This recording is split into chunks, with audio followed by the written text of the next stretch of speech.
4:06 p.m. And I think the short-term rental should open up their meeting. Okay, I would like to open the meeting of the short-term rental committee at 4:06 this date.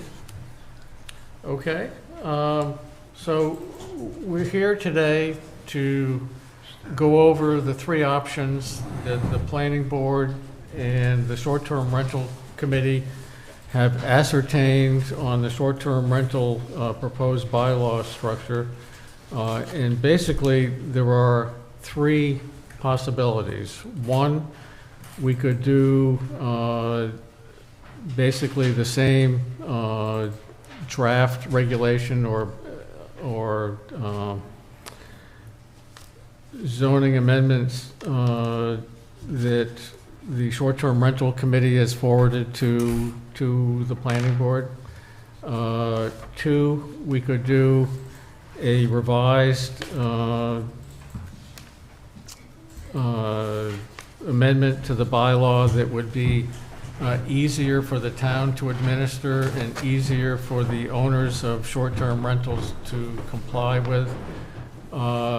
And so I'm going to call that a certification process versus the other one. And the third option would be to do nothing.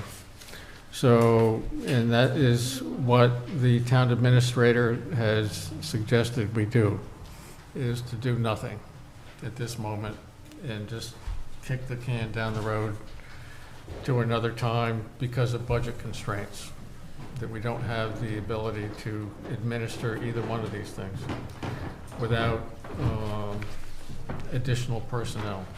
So I think what I would like to do is to go over the three things, and doing nothing is already just means doing nothing. So the zoning bylaw as submitted by the short-term rental committee, do we have copies of that, Michael? We do.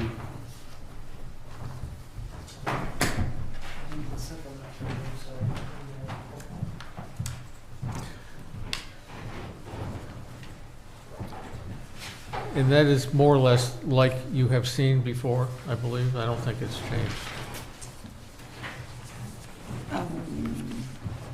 If you, well, we have. Oh, let me see.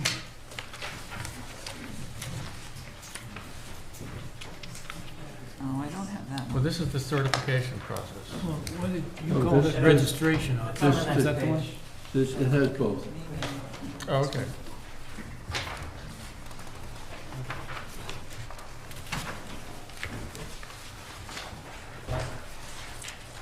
Well, yeah, was that called registration option before and then changed Yeah. it to certification? It's just, Got it. it's, if you switch to the other page, Yeah. it's, yeah. So the long one is now referred to as the short-term rental bylaw planning board work session changes to revision 12 building permit option.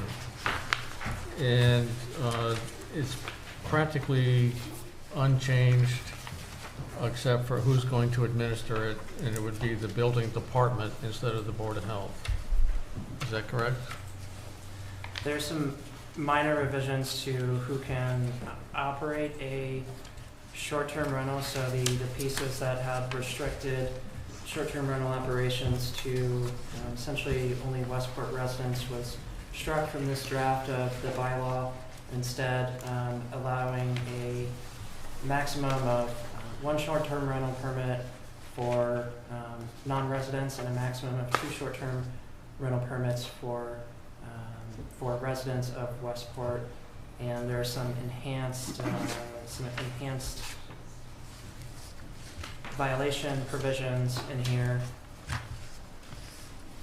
that spell out, and I believe this is also in the certification option too, but this violation provision would hold that a short-term rental or bed and breakfast that are subject to 3 or more findings as issued by the inspector of buildings of violations of the section within a 6-month period get their their ability to run a short-term rental or bed and breakfast revoked for 6 months. Mhm. And that's for everyone looking, that's on page 4, or excuse me, it'd be on the second page, it would be section 9.8.5.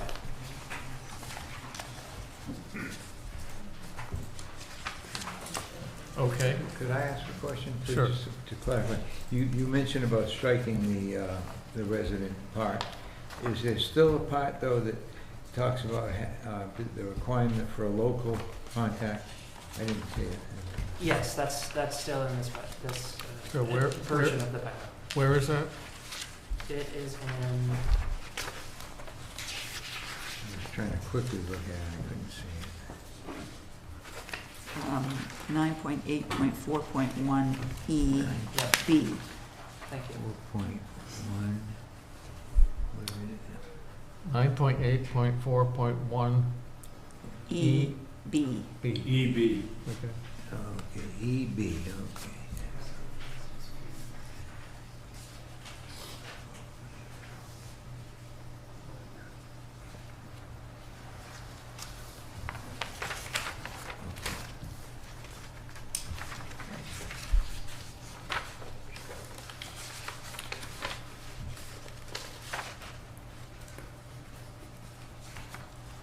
Mr. Chair, did you say it was agreed that this should come under the building department as opposed to the Board of Health? That's what this proposes. It wasn't agreed, it was a Okay. proposal. Can there be discussion on that? at Sure. some point? I think that, there are a number of issues that this touches on. But one of them is the intensity of use and impact on septic systems. Mhm. And I think that is a very significant issue that would argue for this staying as a Board of Health issue Mhm. as opposed to a building department issue. Mhm. And so I think this should be a Board of Health matter, not a building department, because of the impact on septic systems. So, I guess to follow up on your suggestion, how would you think the Board of Health would review, because there's nothing in here talking about septic systems, so how would they review that part of it? Well, If they have a compliant system, would that be okay? If they don't have a failed system, would that be okay? I think that they're gonna judge in terms of number of bedrooms and increased number of people over time is what I think you're gonna look at, but Yeah, I understand the issue, but legally, how are we gonna do that? DEP doesn't look at number of people using a septic systems. It looks at number of bedrooms as for residences.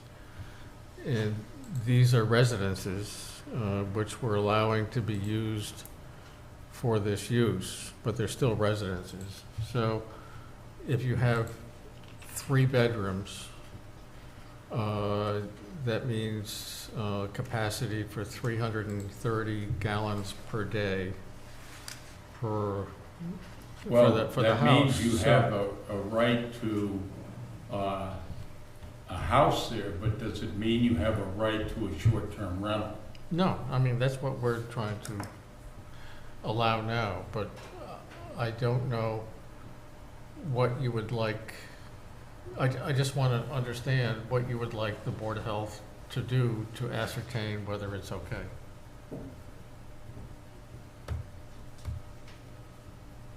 So what I'm trying to get at is if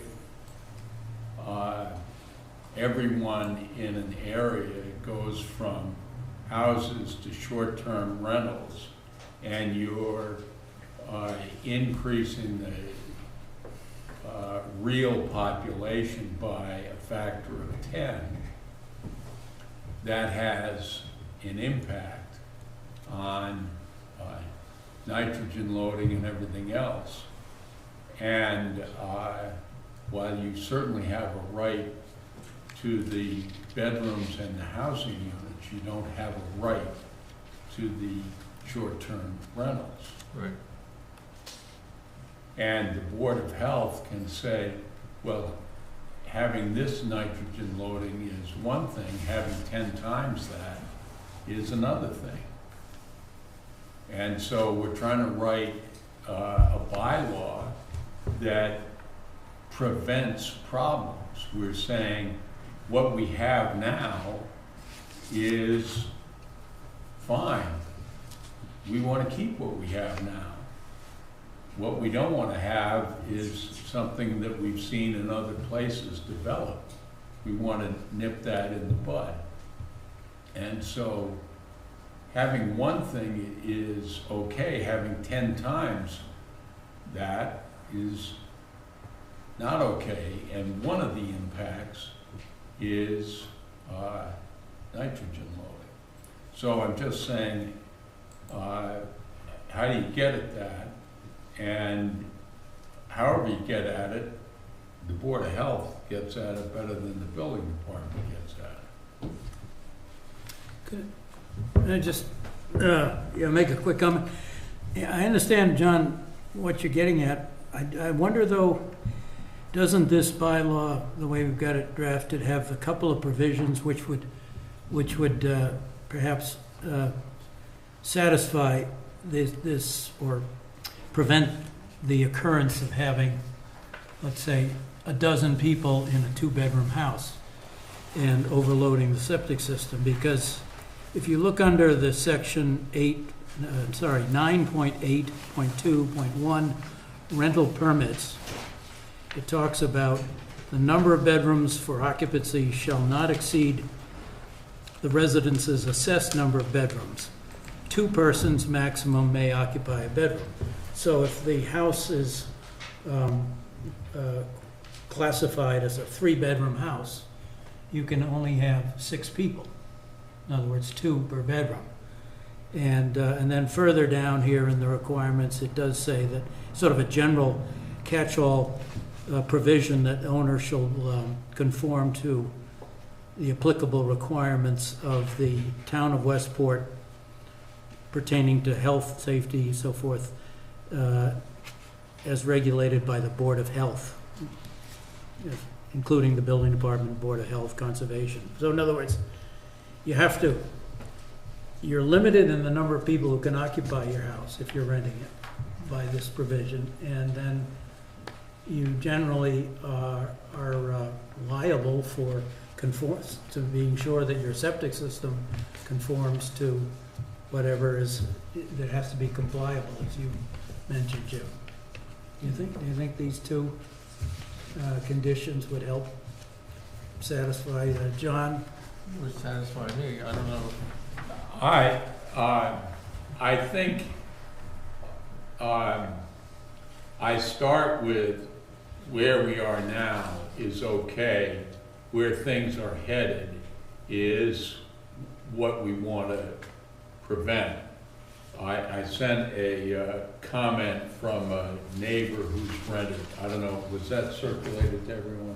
Yes. I read it. Yeah, and this has to do with increasing intensity of use. And so 1-week rentals are less intensity of use in general than 2-day rentals.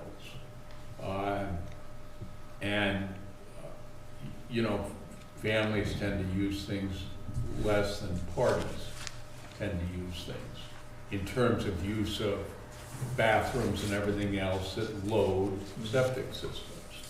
So I'm just trying to get at, and I said, is there a way we might think of things, whether it's the Board of Health approving it, or whether it's setting a cap on 2-day, differentiating between 2-day rentals and 1-week rentals, because those attract different types of tenants, and setting a cap on 2-day rentals, making them cost more because they cause more problems, and then putting a limit on them, the way we limit beach passes, the way we limit liquor stores, not putting a cap on 1-week rentals, and charging less for one. I'm just trying to get at the issue that some uses cause more adverse impacts than other uses. And that I think the Board of Health is, in terms of environmental impact, can weigh this better than the building department. And just while I have the floor, I could not disagree more with all due respect, with our town administrator, that we should do nothing here. I think there's a fee schedule, and we should pass a bylaw with a fee schedule, and the fee schedule should pay for additional staff that can administer this. And to say we don't have staff and therefore we shouldn't address the problem, I think is, as you said, kicking the can down the road. And all that's going to do is allow the problem to get worse and harder to solve. And I just think that's not a way to solve problems, because problems don't get easier to solve, they just get harder to solve. And we're not going to have more resources to solve it, we're only going to have fewer resources to solve it. So I just don't think that's the way we should approach this. We should pass this with a fee schedule, and the fees should pay for people to administer it. Okay, And if- but what we're talking about is Board of Health versus the. Yeah, so I'd weigh in for Board of Health, and there are members of the Board of Health here who might say, we're totally against Bullock, we don't want to do this. Should be the planning board or the building department or anything else, they can speak for themselves, they're here. I could respond to that. We have been advised that there would not be, additional staff would not be recommended, regardless of funding options, whether it's fees, increasing the occupancy tax, applying a short-term rental tax, which is allowed under DOR regulations. None of those were viewed as, and we collect $357,000 a year in occupancy taxes already. So the town is, we've been told by the town administrator that he would not support any staff, regardless of how it might be funded. How much additional revenue it brings in? That's, doesn't make any sense. So therefore, the Board of Health cannot be set up to, it would be set up to fail, to have the responsibility and not have the staff to adequately enforce. So we've withdrawn as a potential permitting body because under those circumstances, it's not appropriate for us to do. And I don't want to be set up to, in a way that makes the Board of Health fail, gives us responsibilities that we can't adequately address, and then the blame falls on the Board of Health. I'm just not willing to do that. Yeah. Well, and our choices are, we set up a law that cannot be administered, which is stupid, or we don't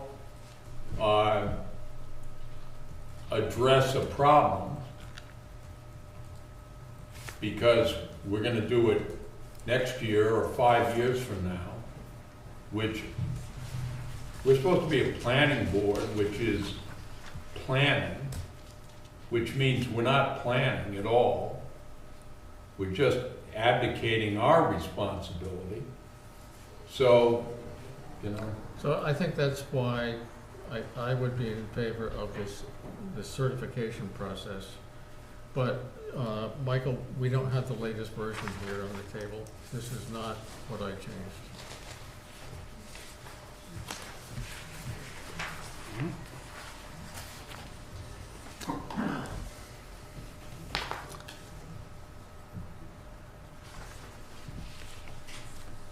Oh, yeah. I have a copy. Guys, this is their, it came out with a red. Right. That was, I made some notes there. This was This is not- issued this morning. I mean, I printed this, Yeah, well, I haven't been in. If you would like, we can recess and I can print them off. Well, we can continue talking about this while you print that off.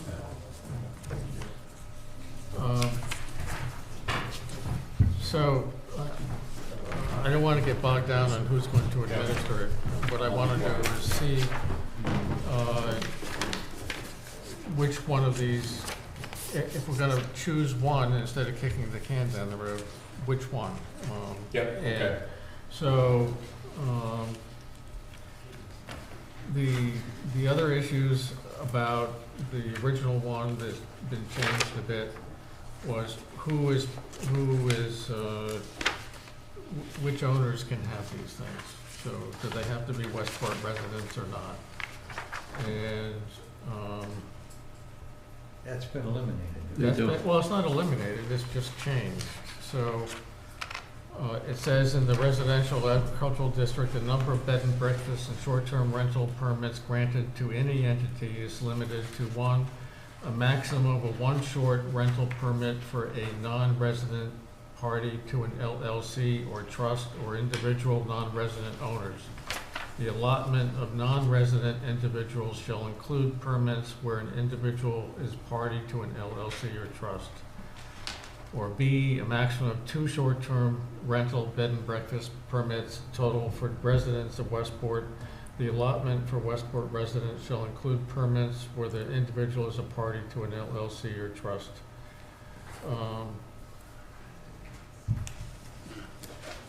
Even that is going to be hard to administer, whoever is administering it, because LLCs and trusts, the people who are really behind these things or beneficiaries of LLCs or could be anywhere with a local person as the trustee. And that doesn't, they may not be an owner at all. Could be a bank, could be an insurance company. Mr. Chair, are we, given that we have in section 9841EB with the requirement for a locally available representative. So what's required is we always have a local person. Right. Do And we that's really added. That's gain added. something by all of this legal stuff about who's local and who Right. isn't? I don't think Or so. could we just eliminate all of that language and say, we don't care whether you're local or non-local, or whether you're a trust or an LLC, and just eliminate all that language? Except for having a local representative to be on. Yeah, you have to have Yeah, one. so we've got the language that says you have to have a local contact, but we don't I care. agree with you.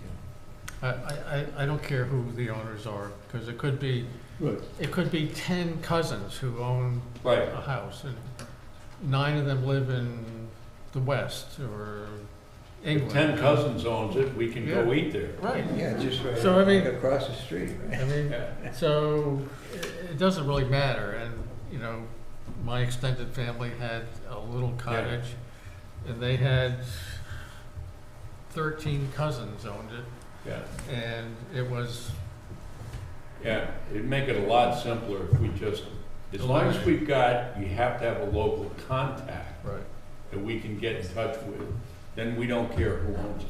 right.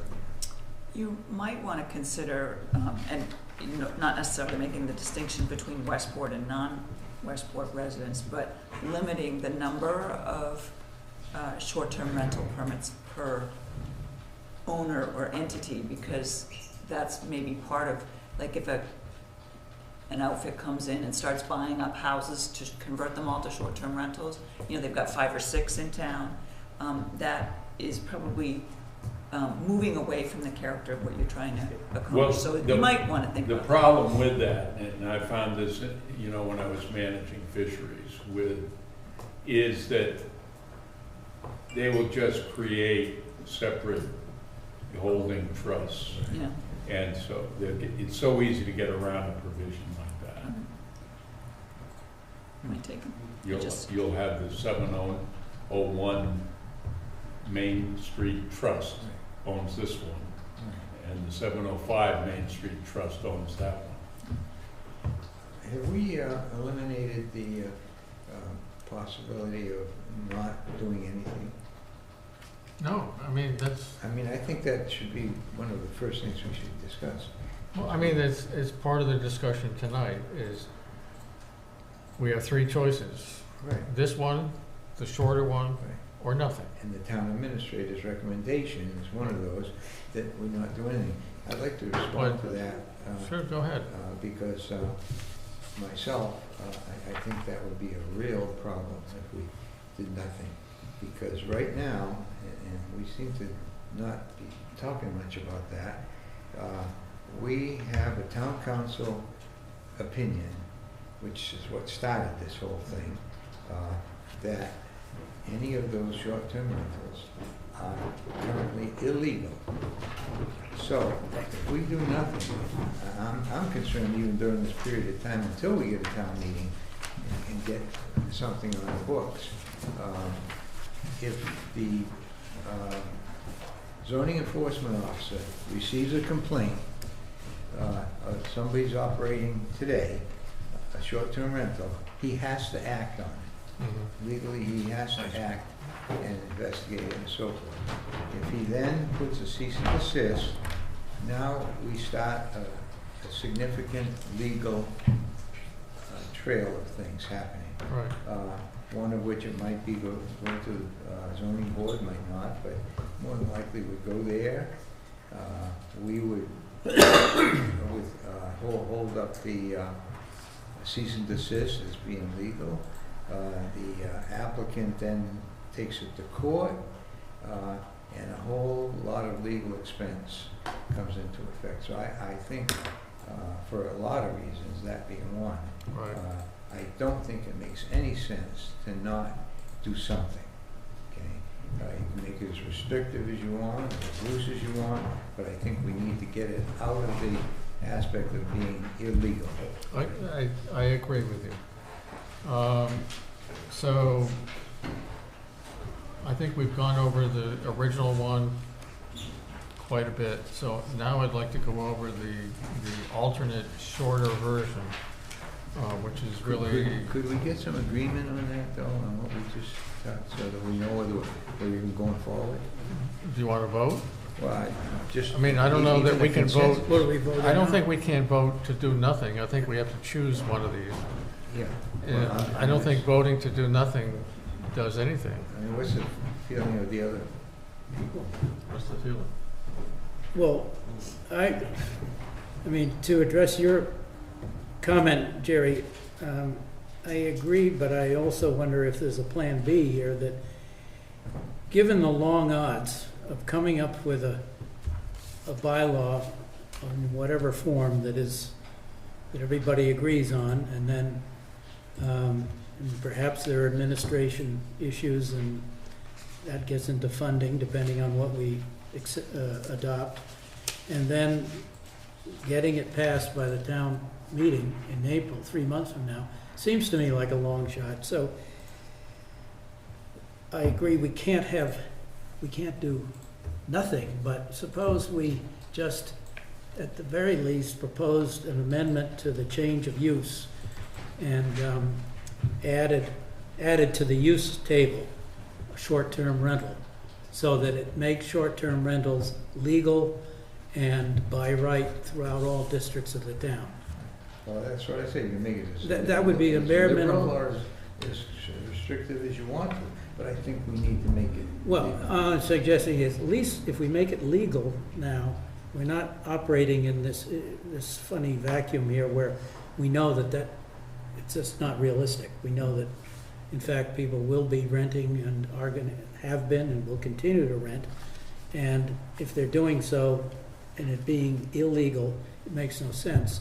So at least this would make it legal and would buy us time to come back with, and use the following year, the next year, to, if we can't get to a place where we could get a bylaw that can be accepted at the town meeting. Okay, so that changes the questions to 4 different versions. We could just make it a legal use and forget about the rest, which is half kicking the can down the road. Yeah, but So, anyway, so any of the other people sitting on the table here? I would be against the suggestion that Mark proposed because, again, I think at our first meeting, the shorthand was, we don't want to become the Cape. If the only thing we do is to say short-term rentals are legal, what we're doing is saying, yep, we want to become the Cape. Mm-hmm. They're all legal. Everyone come here, turn everything into short-term rentals. There's no limit.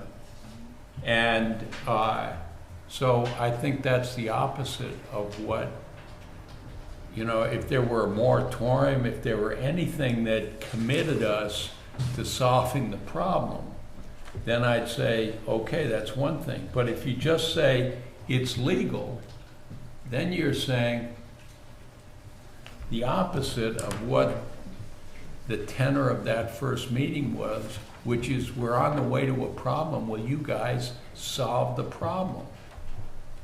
I don't think we're solving the problem. I'm with Jerry.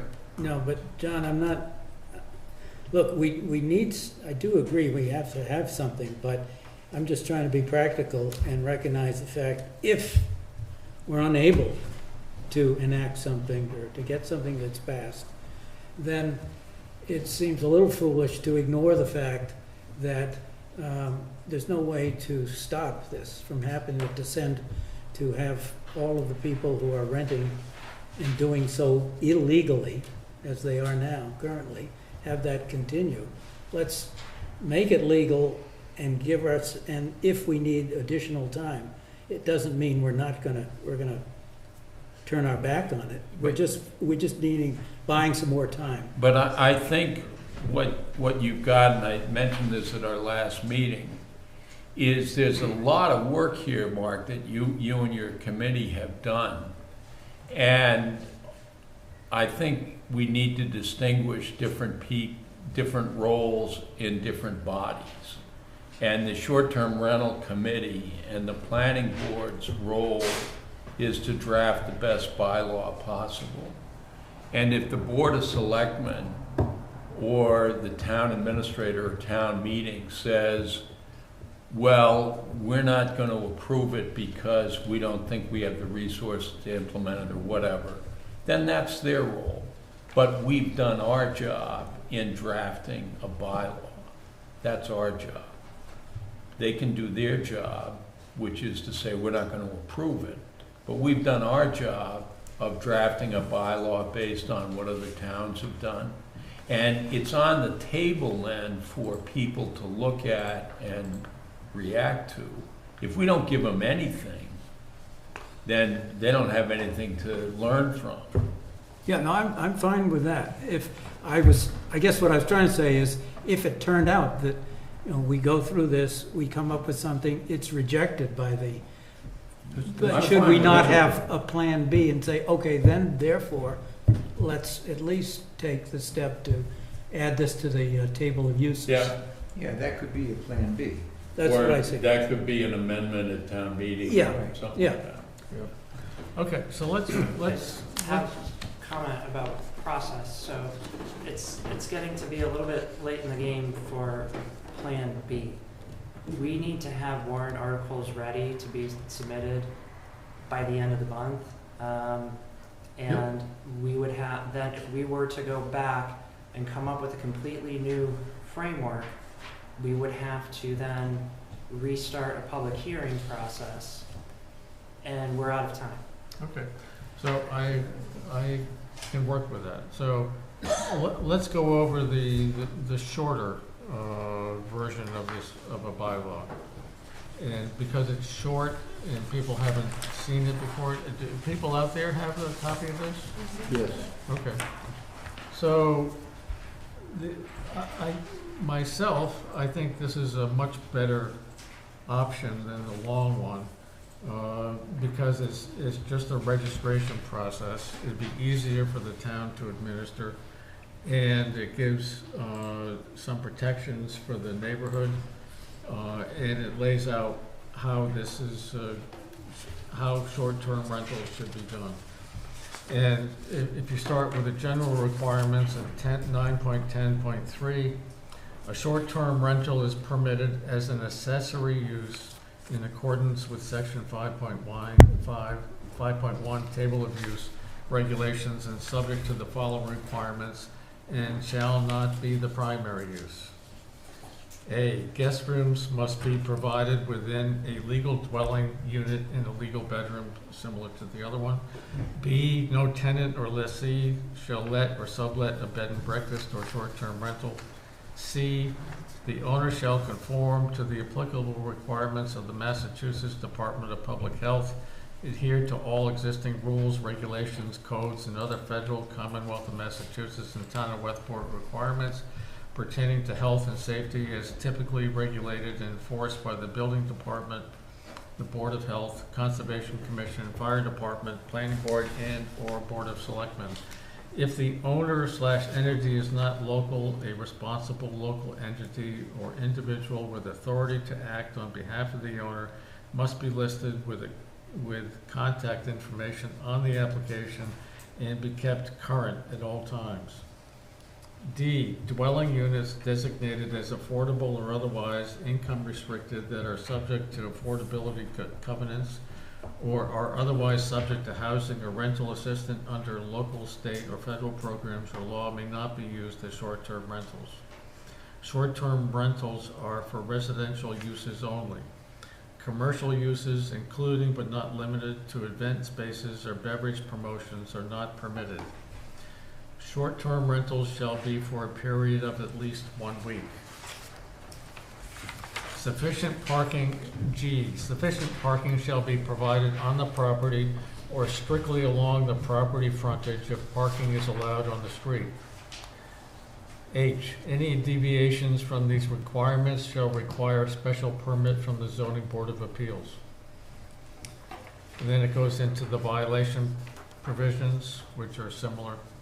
And the short-term rentals and bed and breakfasts that are subject to of 3 or more negative findings as issued by the inspector of buildings or violations of this section within a period of 6 months, or 3 or more violations of any municipal ordinance or state law or code relating to zoning requirements, excessive noise, improper disposal of trash, disorderly conduct, or other similar conduct within a 6-month period shall be ineligible for short-term rental and bed and breakfast use for a 6-month period immediately following the 3rd violation.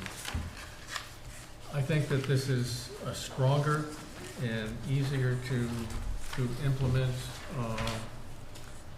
bylaw. And it takes into account the testimony that we've had in the public hearing before this.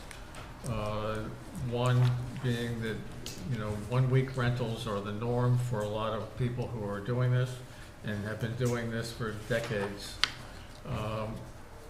It cuts down or eliminates the 2-day rentals or 3-day rentals or weekend rentals for parties.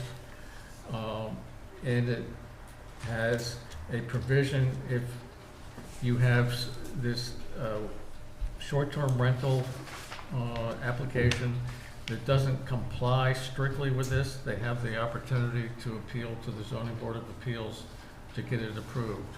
For instance, if somebody has 4 or 5 units that they've been doing it, I think they have the ability to apply for a variance from the zoning board to be able to continue that. But we don't want to encourage it. We don't want people coming in and doing that. But, so, Mr. Chairman, this is after we had the discussions before. This was something that I thought may be a very good place to land. This is essentially self-registration.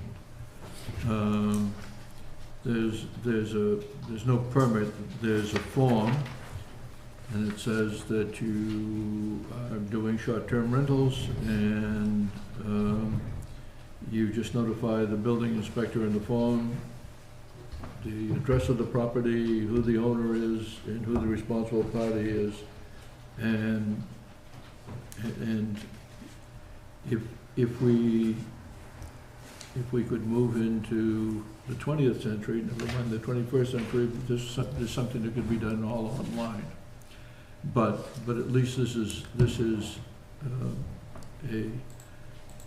a step that then at least addresses a lot of the issues. I have a couple of comments. The copy that I printed this morning is this copy with the red line. I would suggest that for the short-term rental period of at least 1 week, I would suggest that we restrict that to the residential agricultural district. And if someone is running a short-term rental up on Route 6 in the business district or something, if it's in the business district, and they want to have an event up there or 2 days or something,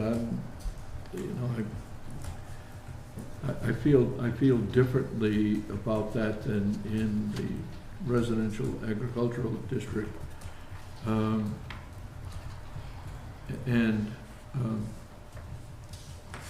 then I think there's just some little cleanup things that are printed on the use table, but everything else I think addresses.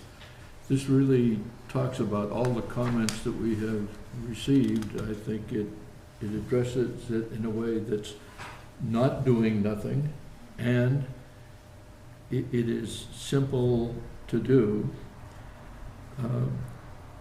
Some of the feedback that I got from the town administration is, well, it's still a piece of paper, someone has to put it someplace, it has to go to a file cabinet, there's still some, no matter how simple, there's still some administration.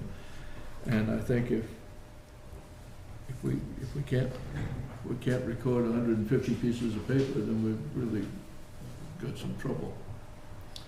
Sir, John? Mr. Chair, I like this. I think this is really good. And I think it's simple and short.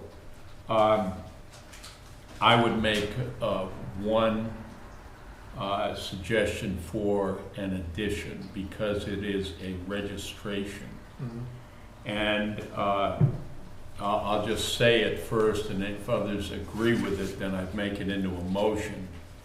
And that is, because it's a registration, I think there should be a fee, something like $100, seniors 65, and what you get for that, like a beach permit, is a sticker that you put on your front door or window or something, so that people who are renting know that, yeah, if you want to, you can put it somewhere, but you're registered with the town of Westport.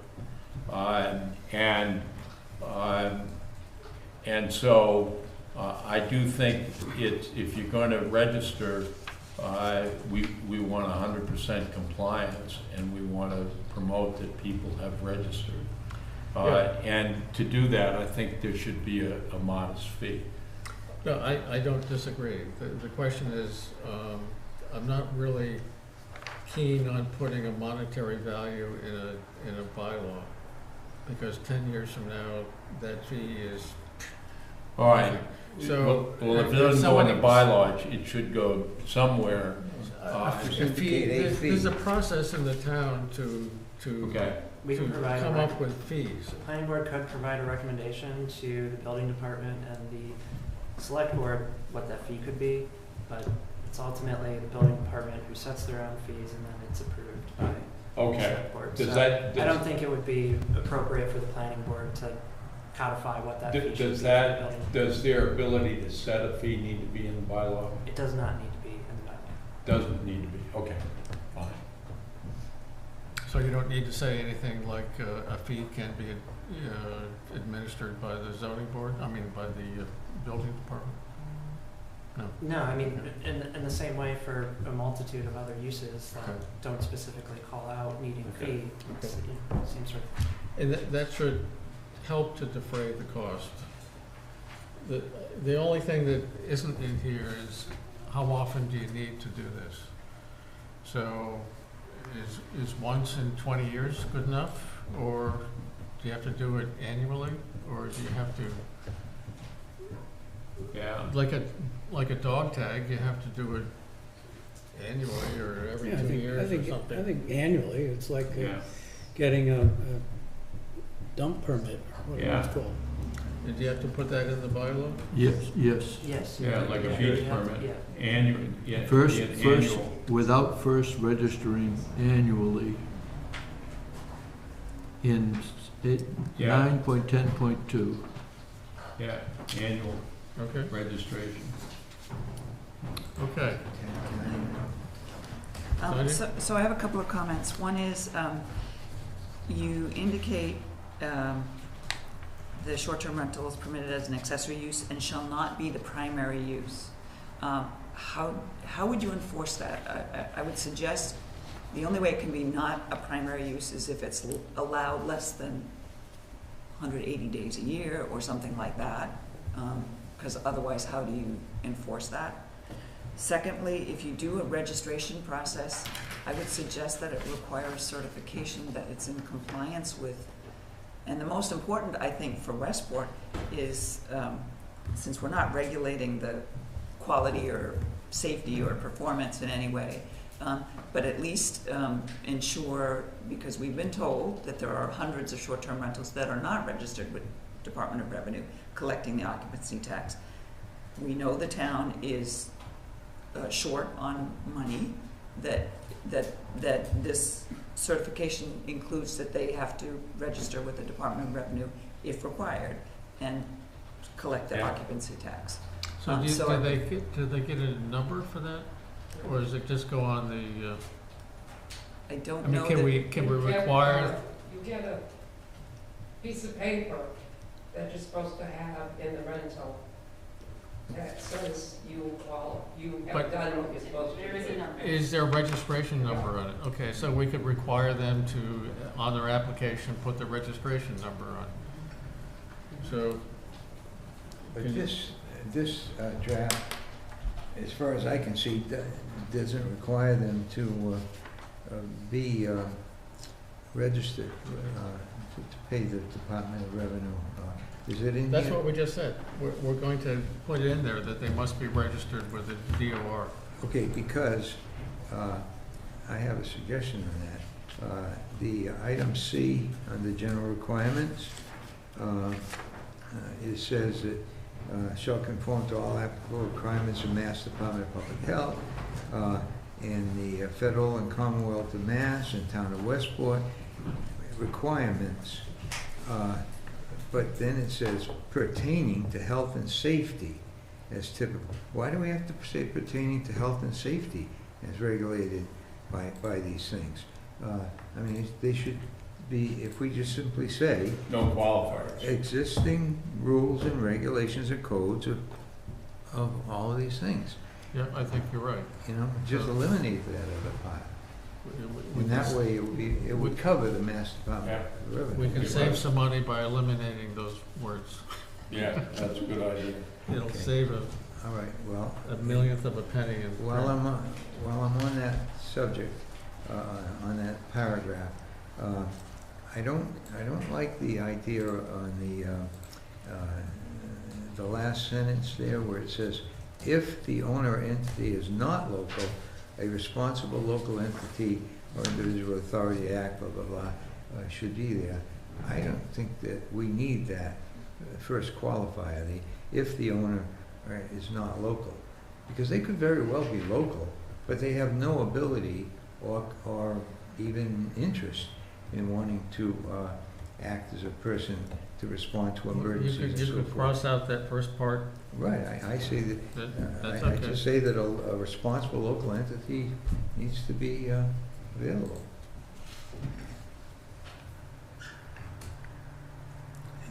Anybody have any thoughts on that? Cross it off. Yeah, You probably should change the word application if there's no application on the registration or certification or whatever you're calling it. On the application for certification?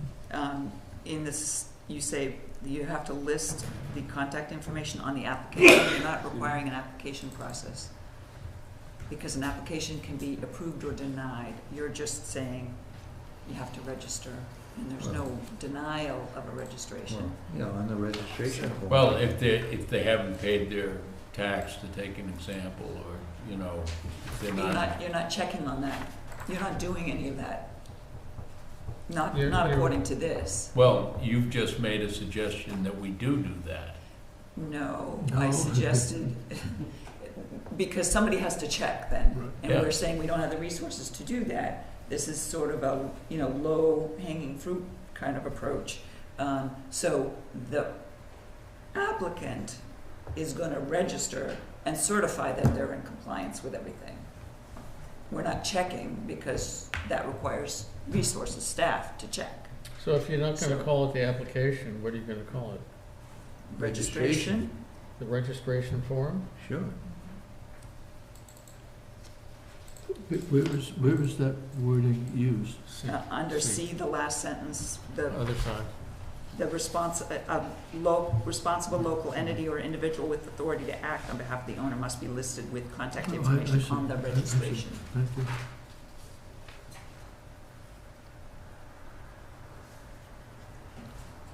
So the word should be the registration form? Yeah, I think so. Whatever you, Yeah. however you want to designate it. But an application implies that there's an approval process. You get approved or not, and you're not doing that here, so anybody who registers is okay. And that registration is with the building department. Yes. It says it right there. Yep.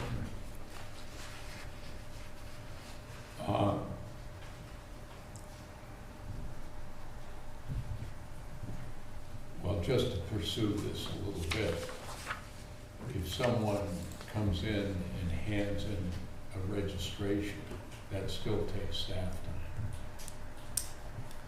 So you really want to go down this road that we're not going to do anything because someone registering is going to require a staff person to take the registration. As you said before, No. we're not gonna make that decision. We're gonna Okay. give them the, So We're gonna I give would them- say I'm for leaving the word application in instead of registration? there. Yeah. Because I don't want to cede the point that we can turn down Right. an application if we find that someone hasn't paid their, what's the tax, the occupancy, the state occupancy tax. Right. I think having a requirement that someone pays their state occupancy tax is a good suggestion for a requirement. And if we find out that they haven't paid their occupancy tax, we should be able to deny an occupation. And if that takes a 30-second phone call, then we should make the 30-second phone call. And if somebody says, well, that's staff time, because then, you know, that's good staff time. So if someone wants to say, no, we're not gonna do that, because we like being ripped off by people, then I'm just gonna disagree with whoever takes that approach. And they can change that, but I would suggest we leave the word application in there. But does that? Along with the language you suggested, Tanya, about paying occupancy tax as a requirement. I think the risk for the town then is if you approve an application without reviewing, you know, all of these other things. Is it a legal dwelling? Is it a legal bedroom? Is it no tenant? You know, is it a tenant who's submitting the application? You know, all of these other requirements. If you don't review and verify And so that, then the if- town is If a liable. neighbor comes and makes a complaint and comes in and says, I checked with the state and they haven't paid this, or I checked and they haven't met this part of the building code. My experience is building inspectors, you know, follow up with complaints.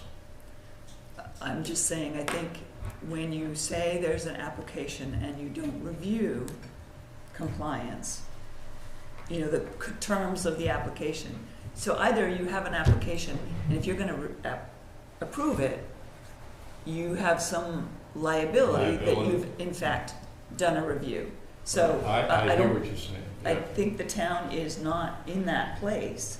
It's a, you know, we're a So, low tax, low service town. so one of the requirements with the application is to give the local contact information for somebody that's going to be,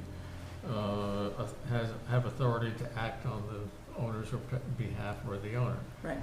And also to put, at your suggestion, the Department of Revenue number on there and have that as part of the requirement. If they don't put it on the registration form, we can still approve it? We can still take it? I was suggesting that you have as part of the registration a certification by the owner that they're in compliance with whatever is part of the bylaw. I agree with Tanya on that, because I don't think that them not paying or not registering with the Department of Revenue makes this an application as opposed to just a registration, because it's just one of the requirements. It's like if you've got 3 bedrooms and you're supposed to have 2 bedrooms. We don't do anything about that. That doesn't make it an application. So we accept the certification of these, The registration. we accept the self-certification on the registration form that they've complied with all these things. Well, except And if that we you check, said that- if we check they own 2 years of back taxes, what do we do with this registration form? No, but didn't you say that, That goes to that you violation. would require the written proof of the Department of Revenue, or at least the number? The number. You just said that, Right. yeah. No, I'm So talking that- about our property taxes, so that they haven't paid the property taxes in Yeah. 2 years. So all of that just becomes a violation of this. It doesn't make this an application. This is still a registration. So they're warranting they paid all these things. Yes, and And if we find out that. but it's not an application, it's a certification where they're saying they paid occupancy tax, they paid property tax. It's registered. Okay. So I get if, it. if we find that they haven't done these things that they've self-certified for, we send them a letter and say your certification is null? Or Yeah. what do we You do? know, you Follow the tripped over, violation. you tripped over the first hurdle in this race, so you're not gonna win here, okay? The first hurdle is adopting a regulation. Right, The second hurdle is, all right, well, what does the registration form have on it? right, who, you know, who said, that's after you adopt a bylaw, Right. then there's the, sort of the rules and regulations of what is on that. And if we want people to self-certify, that's how we will administer this thing. So I think of, well, you know, we keep falling in this hole of, well, what does it say on the application form? And it says an application of the registration? That's, you know, that's not even our job. You know, that is a job which falls to the building inspector after the town meeting decides that this is worth doing. I think I understand that. Right. So I think the idea of, you know, just looking at, if using the word of registration, and then just say, you know, is it something we do annually? My vote is for that. I think editing the two edits that have been discussed here in C, I guess there's several edits. The first of which is somewhere after the Commonwealth of Massachusetts, in where it says, adhering to all the existing rules, regulations, codes, and other federal and Commonwealth of Massachusetts codes and other federal and Commonwealth of Massachusetts and Town of Wexford regulations. We stick in there somewhere grammatically, including the Department of Revenue number, whatever that thing is called, all right? And then we strike Jerry's recommendation, which I think is good, about whether the owner is, we should forget who the owner is and all of that stuff, and just say a local responsible individual should be listed with the contact information on the registration form. So it's not an application, it's not a permit form, it's a registration and a registration form. And I think we're there, and then if someone wants to, you know, figure out what's on that registration form, we can, I think that's a step beyond this step. Okay. And I think just generally, the you know, making it a permit and everything is just, Too cumbersome. it's too cumbersome, and it's meant to fail. Yeah. And this allowing some self-certification lets people legally, people who are doing this stuff, now that we have this opinion by the building, our town council. What action do you want, Mr. Chair? I'd like to open it up to the audience for some Okay. public input. Could you please come up to the podium? I'll try. My name is Virginia Buchanan, and I have 5 cottages that I do short-term for maybe 10 to 12 weeks of the year only. Mm-hmm. They're antique cottages. They were from the beachfront. They were moved when they were taken eminent domain. They were moved to Drift Road. The planning board did approve of them being moved to Drift Road. It was a battle, but they did give approval.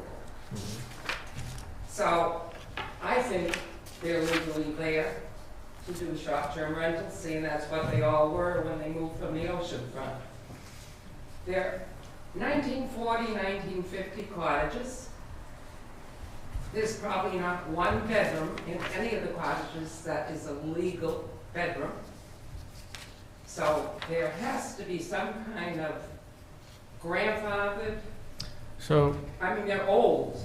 Yep, They're not- I understand. So on the assessor's card, if we looked them up on the assessor's card in the Westport Assessor's GIS website, would they show a bedroom?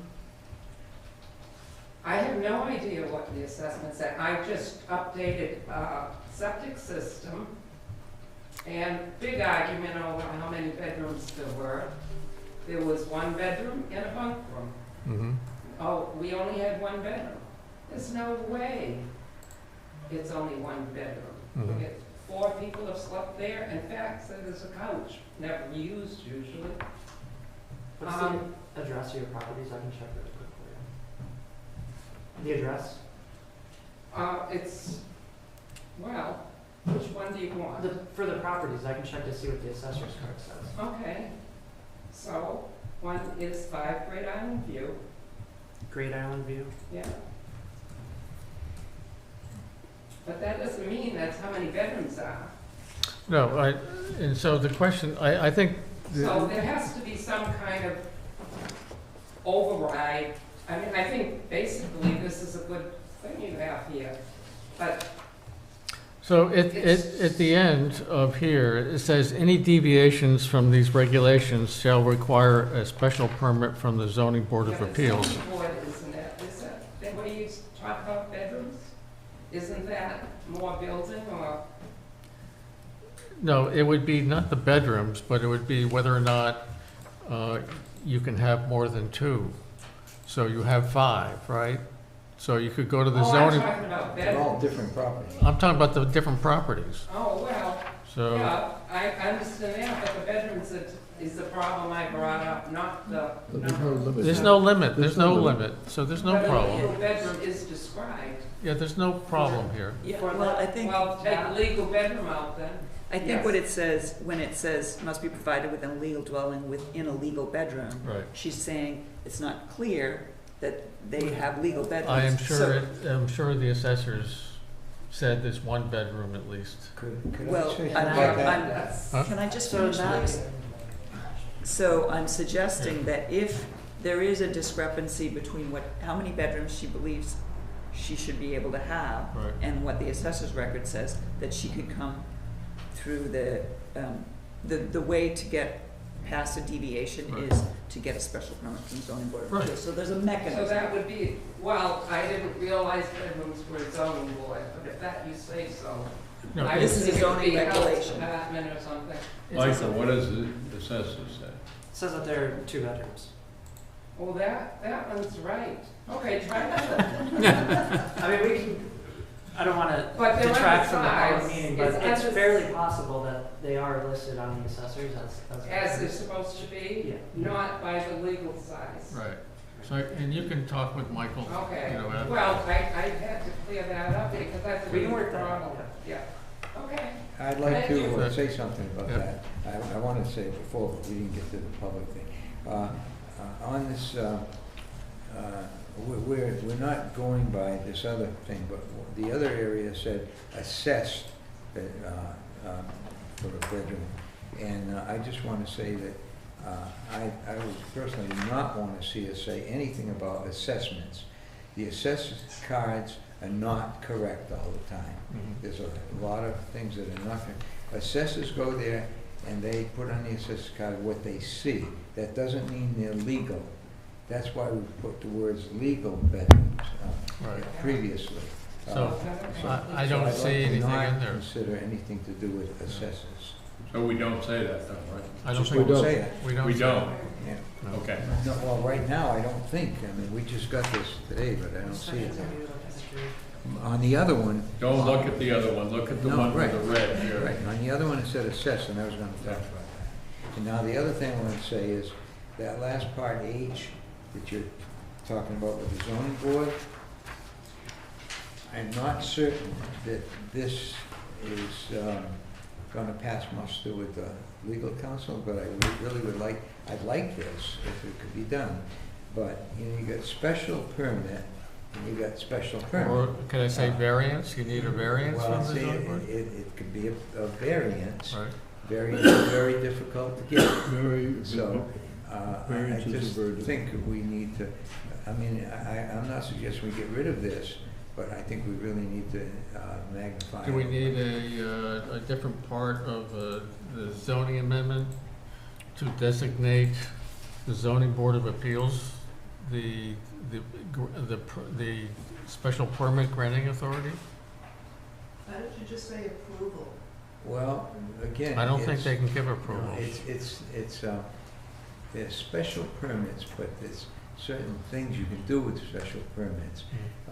We have special permits, variance, and administrative findings. That's our purview. Mhm.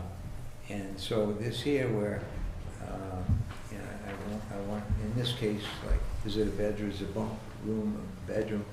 I don't think that would be adjudicated by the zoning board, but I would like to just. Well, I don't think we want, this isn't asking you to adjudicate whether it's a bedroom or not. Well, It's saying that no, but that's what. any deviation from these requirements, so that you could say, yeah, you can deviate from that requirement. Not that that's a bedroom or, But in that conversation we just had, it was said that we go to the zoning board and see about the bedroom. And I'm Right. just saying, I'm not so certain. And I'm not so certain that other kinds of deviation from this, you know, I'd have to know exactly what. so we could send this to the select board and they can send it to town council for Right. their opinion. But, the lady in the audience said we could use a more general word instead of special permit and just use the word approval. But I'm not sure that And then they're, the zoning board could figure out what approval means, whether it's a variance or a special permit, depending on what the what the deviation. deviation was. Yeah, we So I think changing the word special permit to approval allows the zoning board to figure out how they're gonna approve it. Okay. Yeah, or even if we can. Yeah. If we have jurisdiction. Yeah. That's why I said I want legal counsel just to look at that. Okay. So I'd be okay with that change. You could even ask town council whether it should be special permit or approval or any of the above. All zoning amendments get vetted by That's- town council prior to town meeting, so we'll get They- legal they- counsel's They opinion. all get, they all get reviewed, and after adoption, they get reviewed by the Attorney General's office. Correct. Before they're- There's another. Yeah, I see it. I see it. Hi, everybody. Thank you for your time and patience with all of this, and I like this draft, thank you. I know I've been a thorn in all of your sides. I am Nicole Plant with Even Keel Realty. One of the questions that we were just talking about with H, I thought of this sitting in the audience, that it could be the building department in some of these properties that, like she was speaking of, could be grandfathered for some properties are grandfathered because they're non-conforming. I work with the Board of Health and that and stuff like that with properties in the 1800s and older. Their bedrooms are non-conforming bedrooms, but Ralph will sometimes, and he does that from the building department, will actually talk to the Board of Health, Matt, and Ralph will all go and inspect that they're not, that's always been used as a bedroom, it doesn't have a closet, it might not have a legal size window, but it's always been used as a bedroom and it's grandfathered. Right. So those are things that sometimes Ralph and the Board of Health will talk about. It doesn't have to go to a special permit when we're selling a house or working with somebody to buy a house or do an addition, but it's clearly that this home was so old that it always was used as a bedroom. Because all old homes are quirky, and that's why people rent those houses or the families keep them as legacy homes, is because of that. Yes, I understand. But I think the issue with H isn't just it's a determination whether there's a bedroom or two. Right. It's any deviation from the rest of the requirements. So I think it depends on what the question is with the property. I think that's what I was getting at. It depends on if it's a bedroom question, if the property conforms, that's the question. And I think kind of H, I think that's what she was bringing up, is it a special permit or is it from zoning? It depends on, because we're not asking really a lot of details with this requirement. Right. They're not really, it's not really an application either. So when you kind of think of it, it's a registration form, but we're not really asking for much. We're just asking them to register the property. We're not getting into a detail where we are asking for special permission on anything either.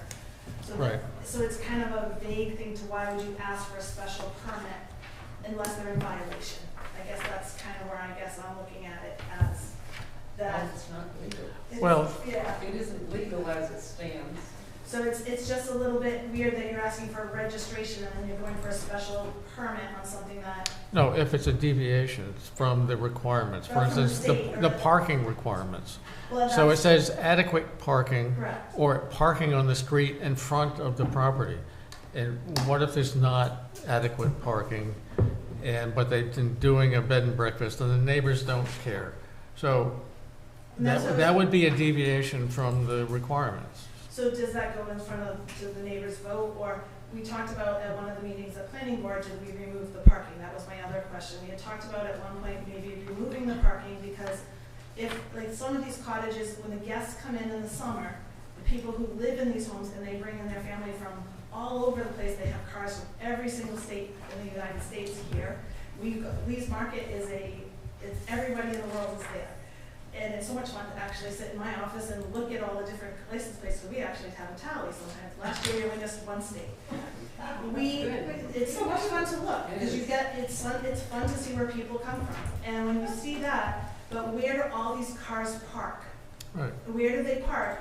But is it the owner who's entertaining, like I think I brought up the planning board, is where do they park? And then where are they, and is it the owner that's also gonna be enjoying their property with their family on the family reunion and now they think it's an Airbnb? So we talked about, is that really necessary as long as they're not in violation and that's a policing All we say issue. here is sufficient parking shall be provided on But the it says along property or property strictly frontage. along the property frontage. And if you're gonna deviate from that, then you should at least explain to somebody how that's not gonna be a problem. On some of the lanes, there are no frontage. That's kind of what I'm saying. They don't have frontage. They might even have less than 40 feet of frontage. Some of them have 20 feet of frontage. It's not enough for 2 cars.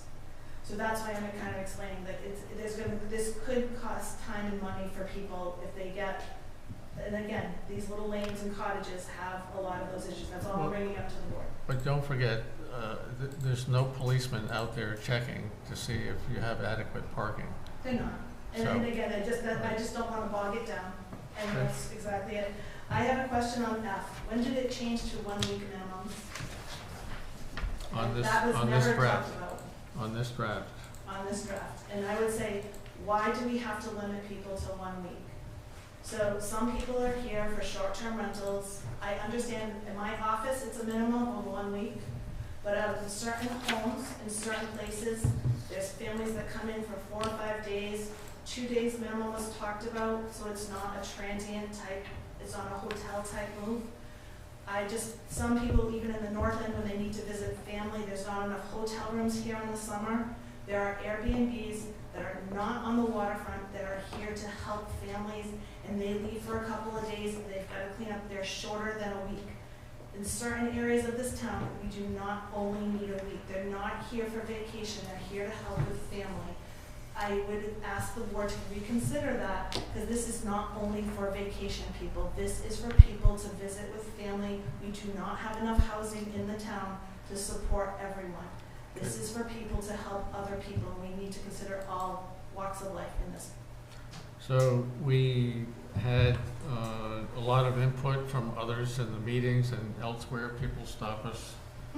And the 1 and 2 day rentals were really a problem for some people. I'm the one that suggested the 2 day. For some people's neighborhoods, because they get bachelor parties, bachelorette parties with tons of people. It's really a party location, not people staying there so much. And that really becomes a problem for neighborhoods. So that was my idea for cutting those out, But because you're hurting other people that might need it on other parts. everything hurts Can I- somebody, so. Can I just suggest that you might revert to Mr. Willard's suggestion of requiring the 1 week minimum only in the residential agricultural Yeah.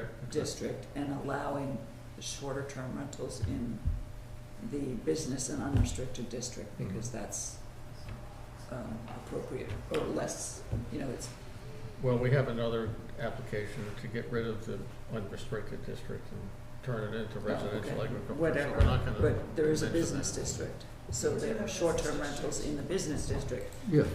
Wouldn't have to- But I'm Yeah. thinking about the elderly homes that people have, that need the neighbors renting out their house, they've gone away for a couple weeks, and they're just, like they're staying for 4 or 5 days. They're renting out, they're doing it legally. You are going to lose revenue for that short term. Their college kid comes in for 4 or 5 days, and then they're popping out again. You're getting money on those that people do rent out for a couple of weeks to rent out their houses. So I'm not suggesting that people circumvent this requirement, And that's what I don't want, I but- just want it to restrict. but what we're trying to prevent is the people who only rent the short, 2-day rentals for a lot of people coming in, and those we don't want. If somebody's gonna come in for 5 or 6 or 4 days, Will this hurt the economy long-term? Because most people can't afford fully a week, all of them also. So people will raise their prices, it will hurt the economy as a whole. So when you think about it, we're collecting money. I don't know if anyone has looked into how much money we are collecting at 4%. Does anyone realize how much money we do collect? we don't know. So when someone rents their We do. house for 4 days, what do they do for the other 3 days? Do they rent for 4 days and then another 3 They might turn days? it over. What? They might turn it over. They might turn it over to another couple. For 4 days, 3 They days? have a cleaning day and they might turn it over to another couple. Like if so they couldn't get a place at Little Francis, they're booked, but there's another place up over there at the north end and they might rent it out. There's Airbnbs, if you look in the VRBOs, that they actually have rented out so they're up at the north end, but Little Francis in the summer is packed, he's sold out. There's other places for people to stay. All people don't come here for a week. So I understand that, but if you're the one who's renting out your place and you rent for 4 days, then what's the next unit of days you rent out for? On those, you can rotate, some people rotate, they're not a solid week. Some people rotate 3, some take 4, so I just came back with my husband, we went up to the Catskills for 4 days. And we came back and they had that place rented out the day and a half after us, after they cleaned it, and they were rented for 2 days. And then it was rented out, it's a cute little cottage. Yeah. And that's what they do up there. And they love that people came in the winter because it made them a little bit of revenue. We ate the local restaurants and we had a nice little visit. It was quiet. But that's exactly what those types of places do. They live on the revenue. But the couple had gone away for 3 weeks and they had a local person do that. We do that because we also support local businesses when we go away. Because we know that's kind of how Westport survives. And Dartmouth and all these local towns, that's how they survive. So that's how we vacation. We do that way to give back to the local businesses and go to the local things. But they all do that, but not, and that house does it for 3 weeks a year. They go to Florida, they visit their kids and grandkids, and then they come back, but that's how they help pay their bills.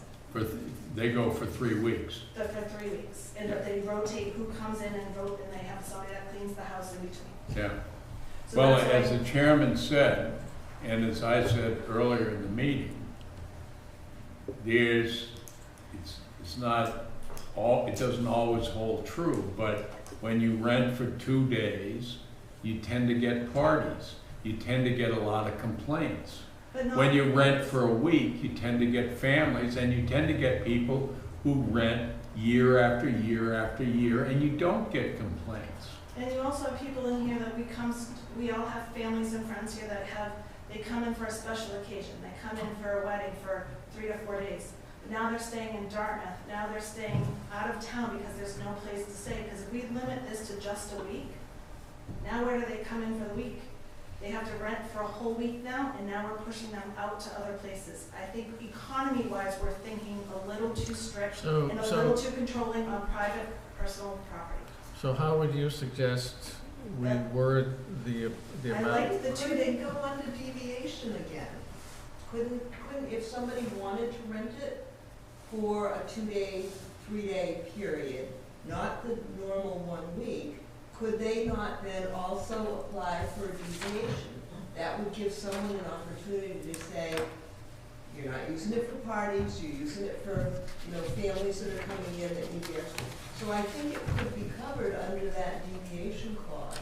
Well, and I think that's true, they could, but I think if you did a 2 or 3 night minimum instead of the strict 3 night minimum. So you come in on Friday, Saturday, Sunday. You started with 4.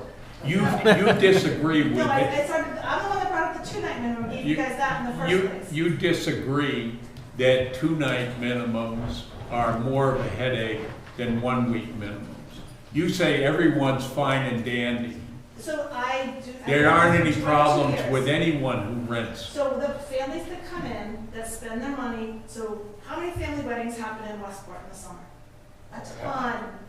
Yeah. A ton. How much Bittersweets money- every night. How many people are at the wedding partying, but they're not at the Airbnb partying? How many of us do we actually know are actually partying? They're not partying at the Airbnb.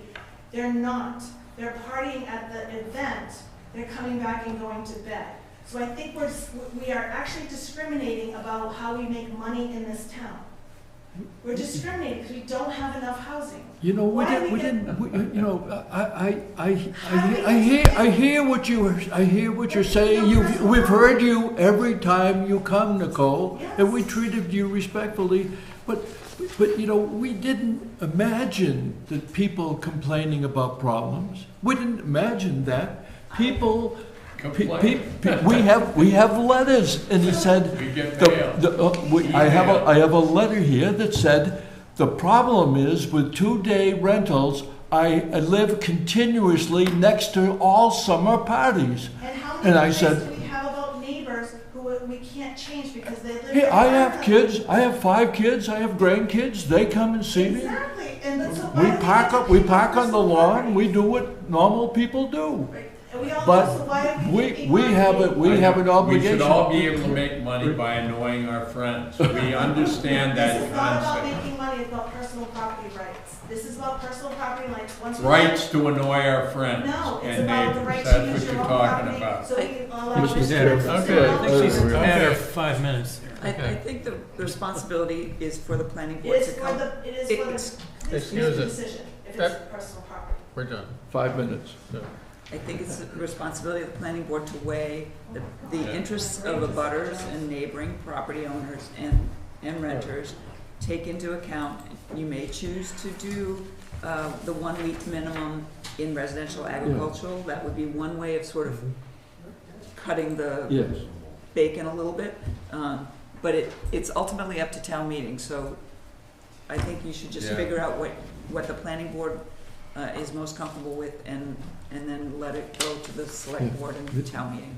Mr. Chairman, just to, if we can, I would move that, I would like to move we adopt this if we could agree in the language, and I think if we say it's registration, we, in 9:10.2, we say it's annually, we do the edits of the requirements pertaining to health and safety, we strike that, we just say you have to comply with the regulations, and then somewhere including the DOR revenue number. We don't use in the red line version, this is all in 10.3C. If we strike, if the owner is not local, we strike that and just begin the sentence with a responsible local entity. We strike application in that same sentence and say registration form. If we move to F and say short-term rentals for a period of at least one, short-term rentals in the residential agricultural district shall be for at least 1 week. And we do that, and we stay silent about 2 days, 3 days Right. in the business district. That all can happen. And then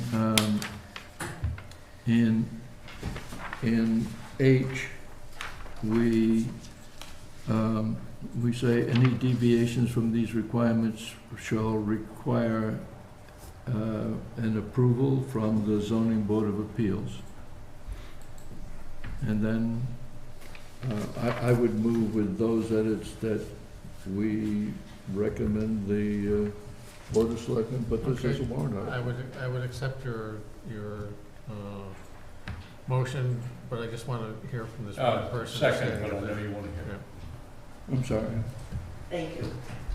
Jerry Mullen, Cherry Milk Lane. I have a very simple question, and you guys probably know the answer, I don't. The Focaccia, that's in a historic district. Do they have to follow any of these rules? I don't know if they're bed and breakfast, maybe Jerry knows? Yes, I can tell you. And that, they are legally operating within restrictions that were set by the zoning board of appeals a long time ago, and also some court mandated orders with it. So when it comes for Coolidge. sharing bathrooms, So, Et it's cetera. been a lot, well, also number of bedrooms, they're restricted to, by the court, I believe it's seven bedroom rentals, and so forth. So anyway, I would say that they would not They're do covered. this. thank you. Helpful for me.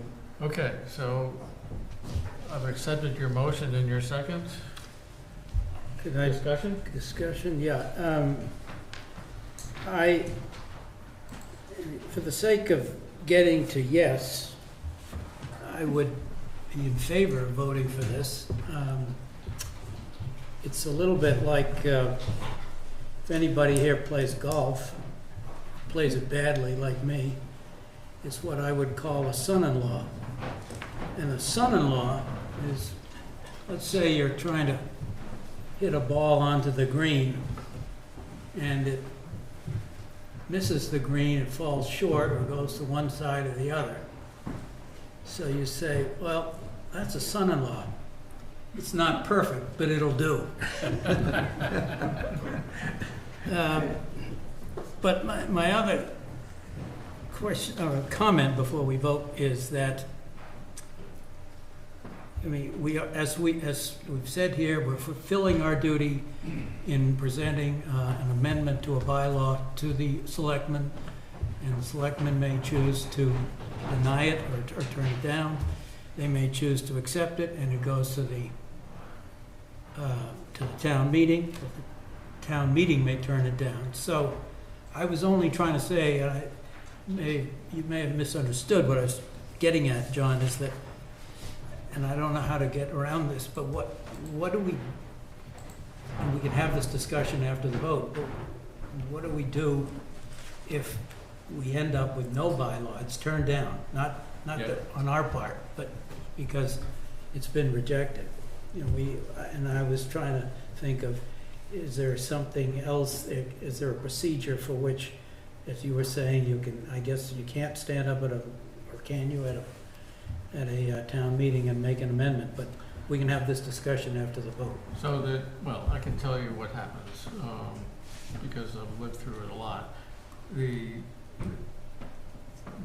town moderator would not allow an additional last-minute ditch vote to create the use without anything else, because it's not been through the process of going to the select board, coming back to the planning board, planning board holding public hearings, sending it back to the select board for inclusion in the town warrant.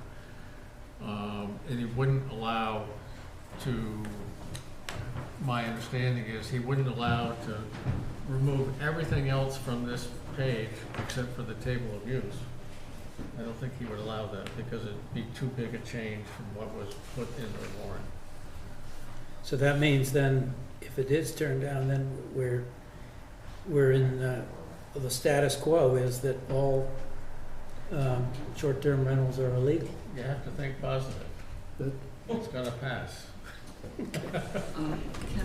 I don't believe the short-term rentals, this is a planning board vote, but I did have a Right. comment.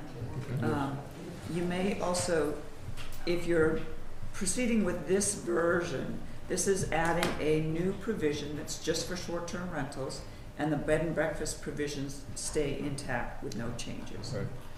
Then in that case, I think you should remove the language about under 9.10.3b, bed and breakfast, and 9.10.4b, bed and breakfast, because they are not being regulated in this bylaw provision. Yep. So if you want to I- amend your I- motion, you might want to do I that. accept that as an amendment to my regulation, to my motion. And the seconder? Mr. Bullard? Yes, sorry, yeah. Okay. So this is just a vote of the planning board. So all those in favor? Aye. That's 4-0. Or whoever's running the short-term rental committee. Mr. Chairman? I don't think we vote, we don't have any I say. just have a point. First of all, I don't know if there was any other public comment here, but I really think we should get as much public comment on the record as possible. We have not had a lot of people who were complaining as neighbors, but we have had some. But we also have received, just this week, some, by email, some letters that talk about the neighbor impact, and I think those ought to be put on the record. They are on the record. Well, I mean, the record of this public. I don't think body, we so need to people read them all. Or at least the basic, one of them was referred to earlier, but there was another one, I got one just today. I don't know who Well, that came from. We've already motioned and passed Yeah. this going to the select board.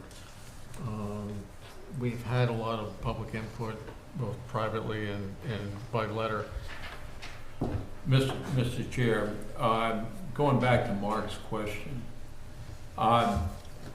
assuming the scenario that Mark envisioned, that we go to town meeting and town meeting does not accept this, I would suggest that you, as our chair, as you've done many times, have in your back pocket a short speech you would give to the town moderator, saying, Mr. Moderator, the problem with turning this down is that our town council has said all short-term rentals are illegal.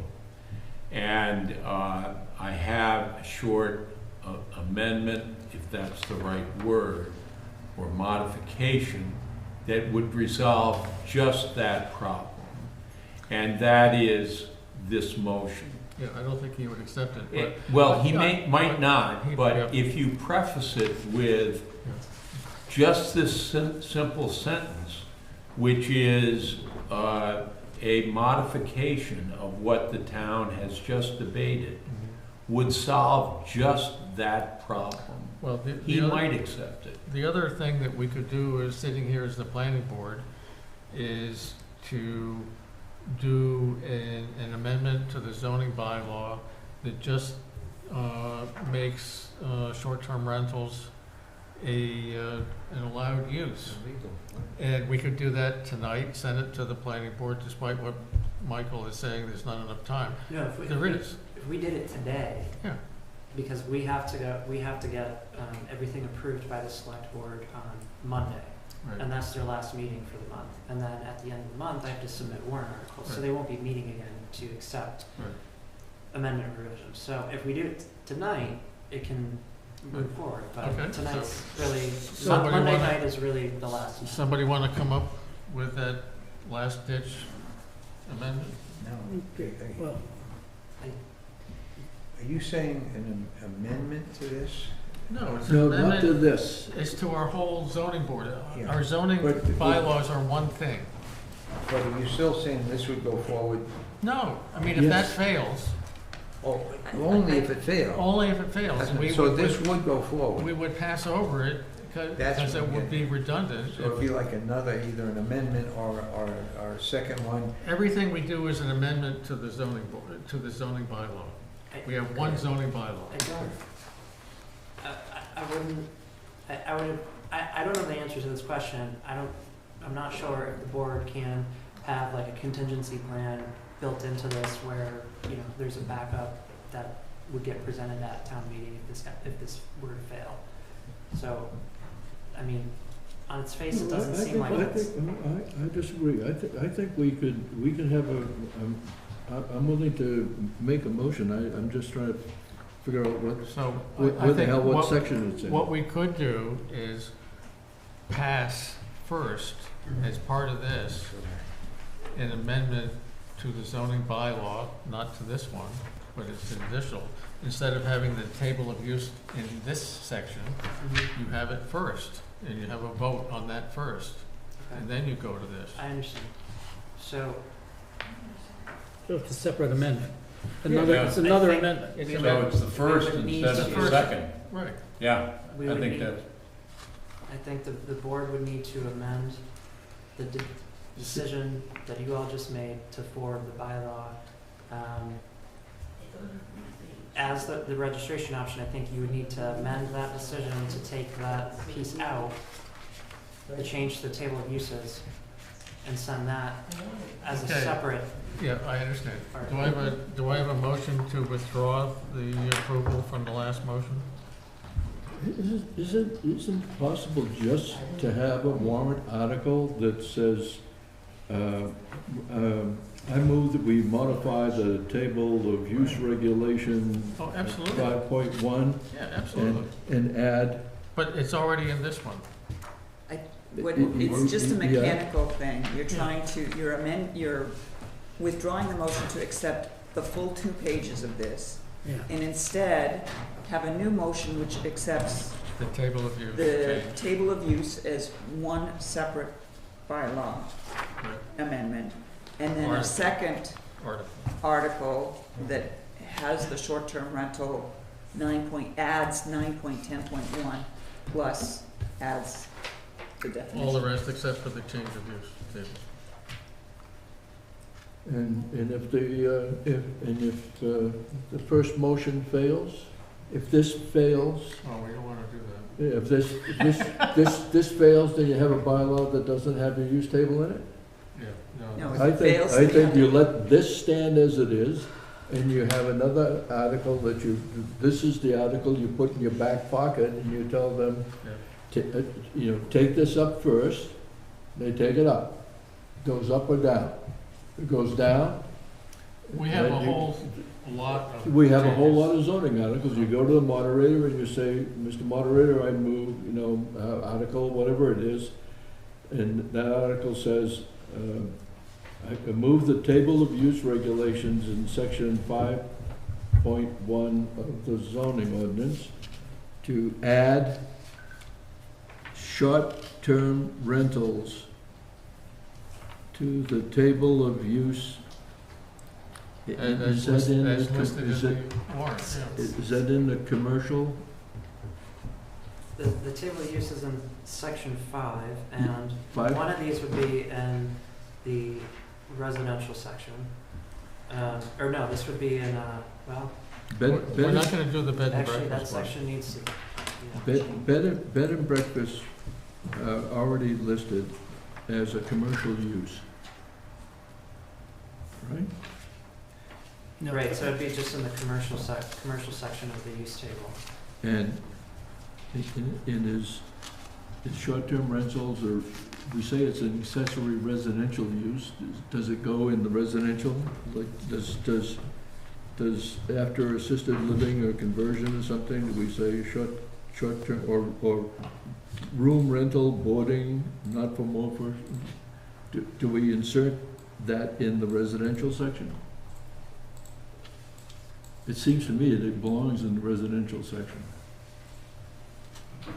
So my motion would be to, section 5, the use of regulations, modify the table, 5.1, the table of use regulations by adding in the residential section, short-term rentals.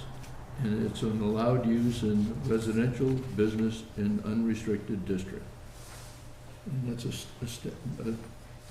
a standalone warrant article. So in this table of use in this sheet, you have also bed and breakfast It's all- it's for already- residential So that is- area. Does it need to go in there, or is it already okay? It's already there, I think. It's- We're not It's in making the- any changes to bed and breakfast. At all? So that just has to go. That was a motion, Mr. Chairman. Is there a second? I second it. All right. All those in favor? Aye. We can withdraw it if the other Yeah, one. if the other one passes, we ask the moderator to pass it over. And if it doesn't pass, if the registration article doesn't pass, then we ask the moderator to take it up in the town meeting to adopt it. So at least the people who own these It's a properties legal are use, now right. operating legally. Okay. Mr. Leach, are you here for that? I'm here just to make a comment, whether you're for or against, it doesn't really matter to me. But I think the way you're approaching this, you're running the risk of either side taking advantage of amending on town meeting floor to suit their purpose. I anticipate that.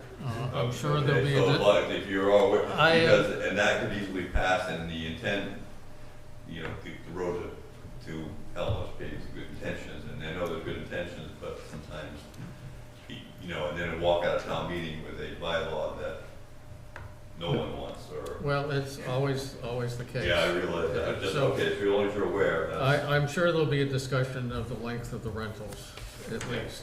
So, I was, you know, I agree. I was hoping we were moving to Article 2 of our meeting. yep, we are. Before we move on, I just want to talk about the process a little bit, because we already have a public hearing that's open right now, and it'll be reopened at our next meeting, and I think that needs to be, or that public hearing needs to be closed, because we've changed this bylaw substantially enough that as we are in the process, and as we've already discussed, it's being forwarded to the select board. So we'll have to have a new public hearing for this iteration of the bylaw. That'll be on February 20th with the rest of the bylaw amendments that are going to be considered at town meeting. Including the one we just voted on. Right. The change of table. February 20th. It'll be February 20th. Okay, So all right, so I would, move that we close the public hearing? please. Nope. Could I ask a question? If I can remember Briefly. what it was. That the town has been collecting money illegally on these illegal, non-existing rentals. Are they gonna reimburse the town, the homeowner? No, because they've been doing it illegally. I mean, they don't get it back. The- They've registered with the state to pay the tax. Yes. And they're obligated to pay the state, whether or My not we point- say it's legal or not. My point is, the town should rectify that. That's why we did the bylaw. That's why we're trying to. Exactly. That's why we're trying to do the bylaw. Exactly, but Okay, it just dawned so- on me Okay. that they're collecting money. Would the owner then refund all the people that rented from them because they're doing that illegally? No, a big party with cars everywhere. Yeah, right. Okay, we're closing the public hearing. So we had a motion. Is there a second? Second. All those in favor? Aye. Aye. Okay, the short-term Okay. rental. Do we need to John. close the public hearing Yeah, in the short term? John, We need to how do you close that. vote on that motion? What's that? Okay. Okay, so Do do we we have to need to close do? it? I voted yes. A motion to There's- close. You'll have to close the The meeting. short-term You rental. have- Yeah. Yeah. I don't think. You didn't have a public hearing, but you're still Okay. having. I think we can just close the short-term Yeah. rental committee Right, the meeting. meeting, All right. and the planning board can continue, because Yeah, you have we- other we will. agenda All items. right, so So I just declare that the, No, you have to have a oh, motion. could we have a motion to I close the meeting? Adjourn, I adjourn the move meeting. we adjourn the short-term rental. Second it. Second. All those in favor? Bob said aye as well. All right, so, next up, we're still having a meeting here, please? Sorry.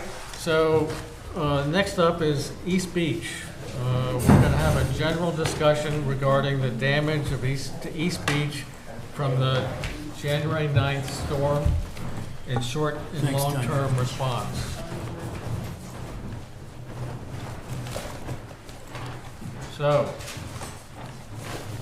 we have received a memo from the town administrator that they're handing over this discussion to us. So, Us Really? being the and planning board and the climate the resilience. Climate Resilience Committee, so. Well, it wasn't the entire conversation, it's more, he would like a couple of recommendations on what the town can do, but. Okay. So, to recapitulate, you have pictures of this or not? What, that's not? I do have, That's what it looks like now. Yeah, I wish it looked that good. Half that good. I have a whole slew of photos that I've been collecting, but I'll pull up the ones Bob sent me.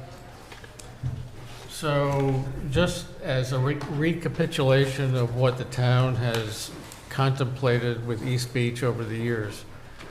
In the first years of my being involved with the town, the beach committee had this proposal to bring in sand for each beach, East Beach, at the tune of $3 million. And they were asking for $3 million for beach nourishment along the East Beach.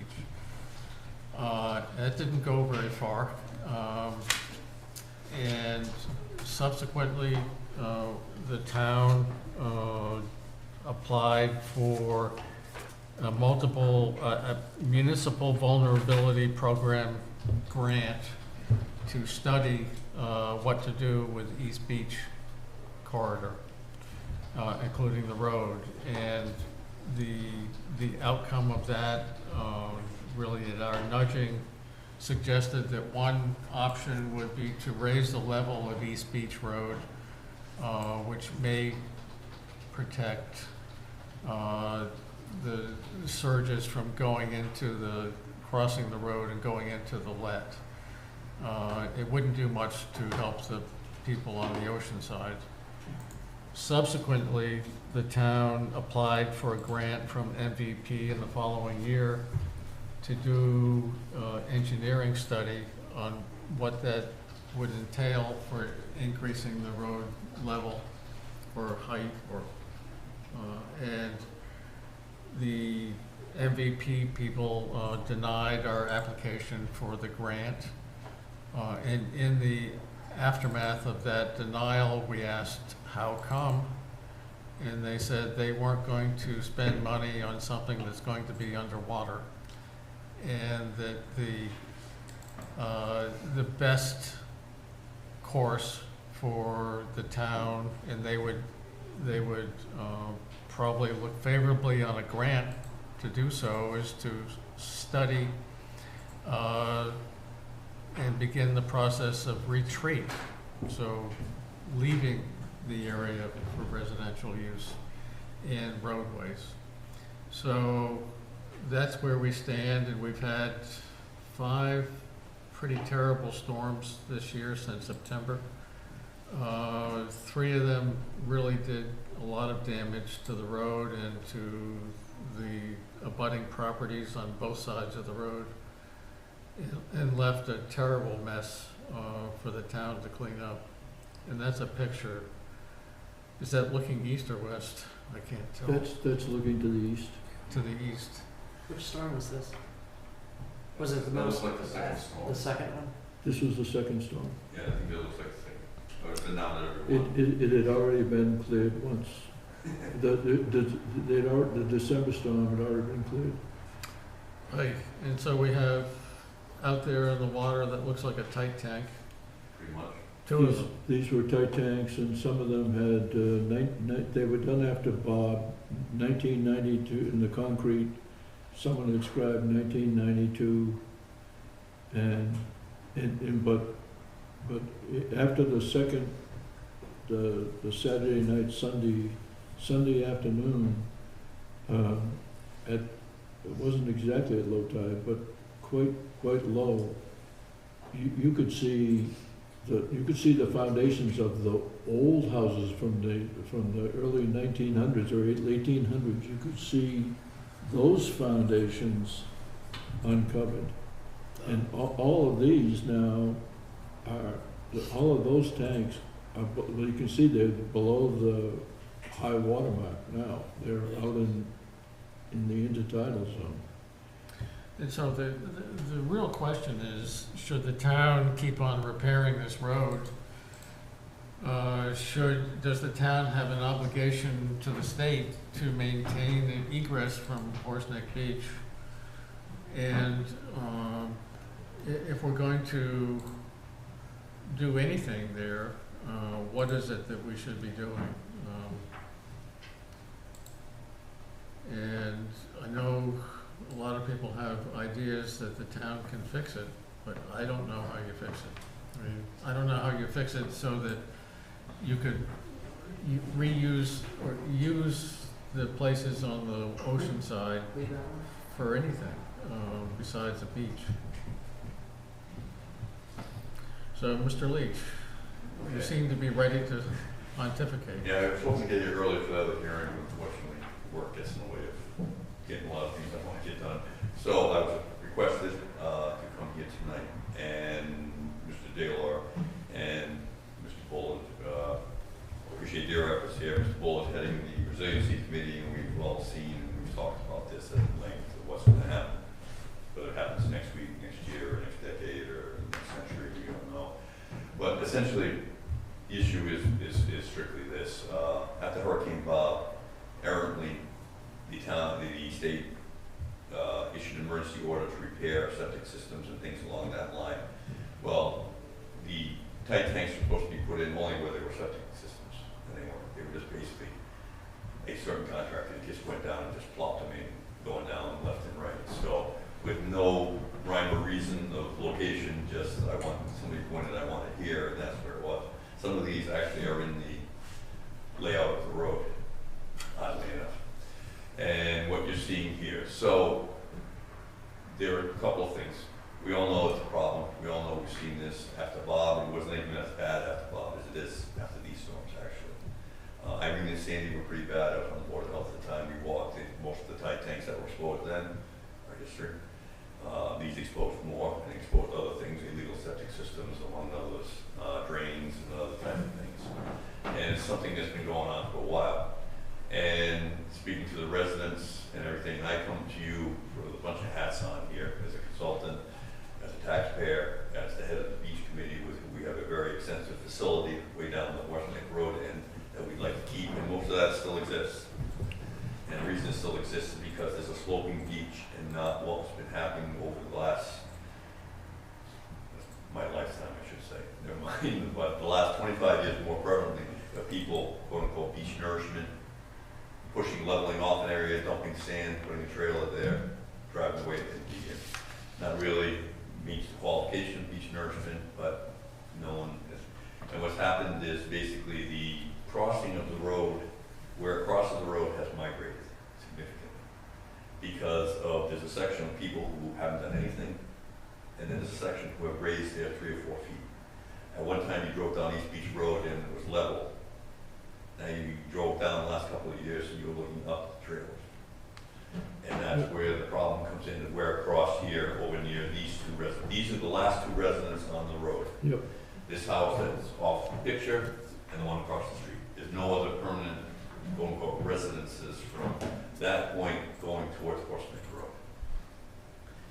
The issue we had proposed, we the beach committee had proposed moving the town-owned section where the town owns both sides of the road several years ago, probably 15 years ago, 16 years ago. I talked to Coastal Zone, and this is before probably a lot of the climate resiliency stuff had kicked in, and they were in favor saving our nest egg at the beach committee to do that without using taxpayer funds, by getting grants and using monies we had saved.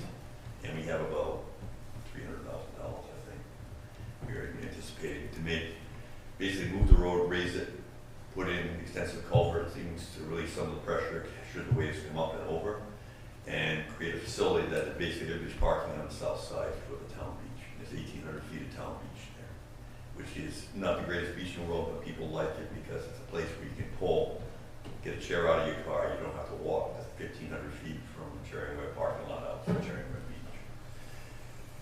We would like to see East Beach Road stay because it provides 2 ways of access to get to that facility. If you cut it off, say at these houses, there's only one way, and that's up and around the long way, which becomes a problem from not just that. As a taxpayer, I don't want to see the town keep doing the same thing over and over. It's the definition of insanity, as we all know. You know, do the same thing over and over, expect a different result. Something has to be done. And the question is, and I had a brief discussion, there's a very simple flow chart here. Repair the road, not repair the road. Repair it right, put it back in the same place. Well, It's very simple. Those are the options. You know, you follow a flow chart, that's where you go. And obviously, the thing to do is to repair it correctly to get as much, if not, you know, I don't know if it's going to last 2 years, again, 200 years, 20 years, who knows? Hurricane 38, all bets are off. So the long-term prognosis for the road is not good. Well, you know, we had this discussion during Hurricane Sandy, the previous town planner, and I had this discussion whether we should raise the road at all. Because if you keep the road low, i.e. Atlantic Avenue stuff, yeah, you get stuff all over it, but the road's still there. You just push everything aside and there's the pavement. Because the waves roll up and over. You build it up, now you're creating the cliff that causes the problem where the wave doesn't lose any velocity or energy coming up to the beach, it just slams into it. I use the analogy, if you drive a car down the road, if you have a sloping thing of sand, eventually the car's gonna slow down without damaging anything. So You have a pile of sand in the middle of the road and everything gets damaged. an engineer that I was sitting next to at some function said the section that broke up apart was really improperly put there. It was like paving on top of ball bearings. Well, that's a problem, that's the other problem. I mean, because it's all cobbles there, and they just use that as a base. That particular section was the transition period between where they built it correctly after Sandy, where they raised it up, and where it always was, I'll call it. And where it always was, nobody knew quite what was underneath it, because when they repaired it after Bob, it was done rather quickly without any inspection, and just like, let's just put pavement down here, let's get this thing over. Because they expected, okay, we had Hurricane Bob, that was the first one since '60, maybe another 30 years before we have to worry about it. Well, we all know, you know, we all know how that goes. We're looking at it. So now the question is, do we prepare for these storms? Because if you look on the other side of the road, you see very little cobble on the other side. If you move this road to the northerly side against the left, you essentially don't change any geometry as to, you know, the access. But you can't move the road to the north except on the town property. That's correct. Or you make a take. So the question is, no, is it palatable for the, no, none of the residents down there are gonna want that. Some residents may want that, because now instead of having a left side lot, they're gonna have an ocean side lot. So besides redoing the road and maybe doing it at the lower level and letting the water go over it, is there any property left on the ocean side that you can put a trailer on? I would say, and I think the highway department is having the right of way staked to see where the heck the right of way actually is, because I don't think, previously the pavement was tucked, and I know this for a fact, as far up against the side of the right of way as it possibly could, as far away from the ocean as they possibly get it. And it's a 50-foot right of way from Horsenet on to almost Gooseberry, then it turns into a 60 and then 70-foot right of way as you get to the town lane. And for years, no one's really paid attention to, you know, where anybody was in the world. I think it would be a shock, but I think I would say that the first dozen lots going from Horseneck heading west don't exist anymore. they're not above the high water. Is that whereabouts? The first dozen lots starting after the town beach and heading towards westerly towards Gooseberry. Yep. So on My the, walking on Saturday morning, on the east side. my indication is they don't exist. So, This section right here, mhm. I don't think exists.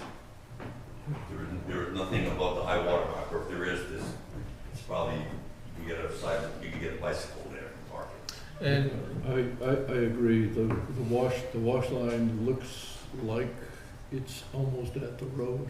Yeah, but if you look at the pavement that exists there, which they've uncovered, you got 22 feet of pavement, it's a 50-foot wide layout. You go 28 feet south of there, you're gonna be standing in the waves.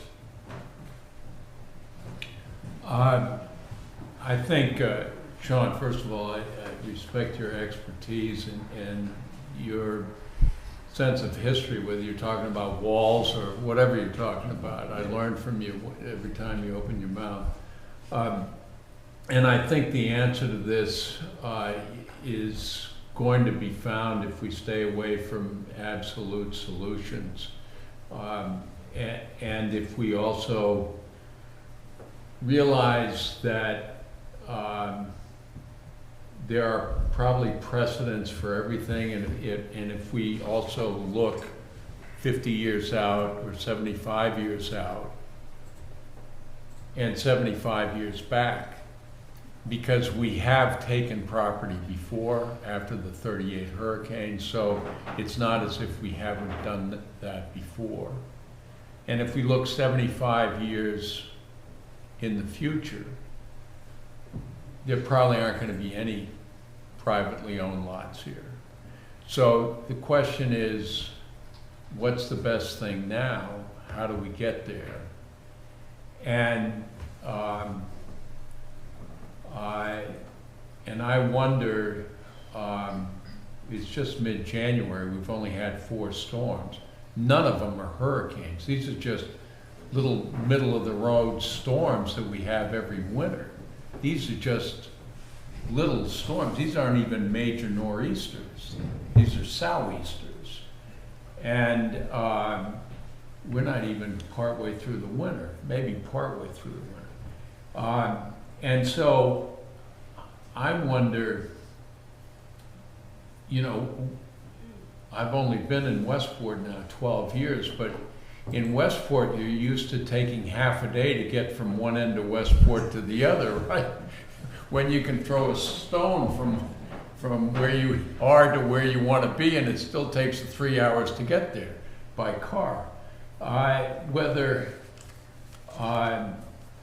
a continuous road is an assumption we ought to make, or whether East Beach Road might be treated as a discontinuous road, and treating the east side where the beach is as one type of habitat where it is, as you say, a beach, and it reacts to the ocean in one way, which is a natural and forgiving environment. And the west end is a dead-end street, paved for some way, supporting some houses for some way, who knows how far. And at some point in the middle, there's some managed retreat. But it's not an absolute, you either take all the property, you don't take all the property, you either build all the road or you don't build any of the road.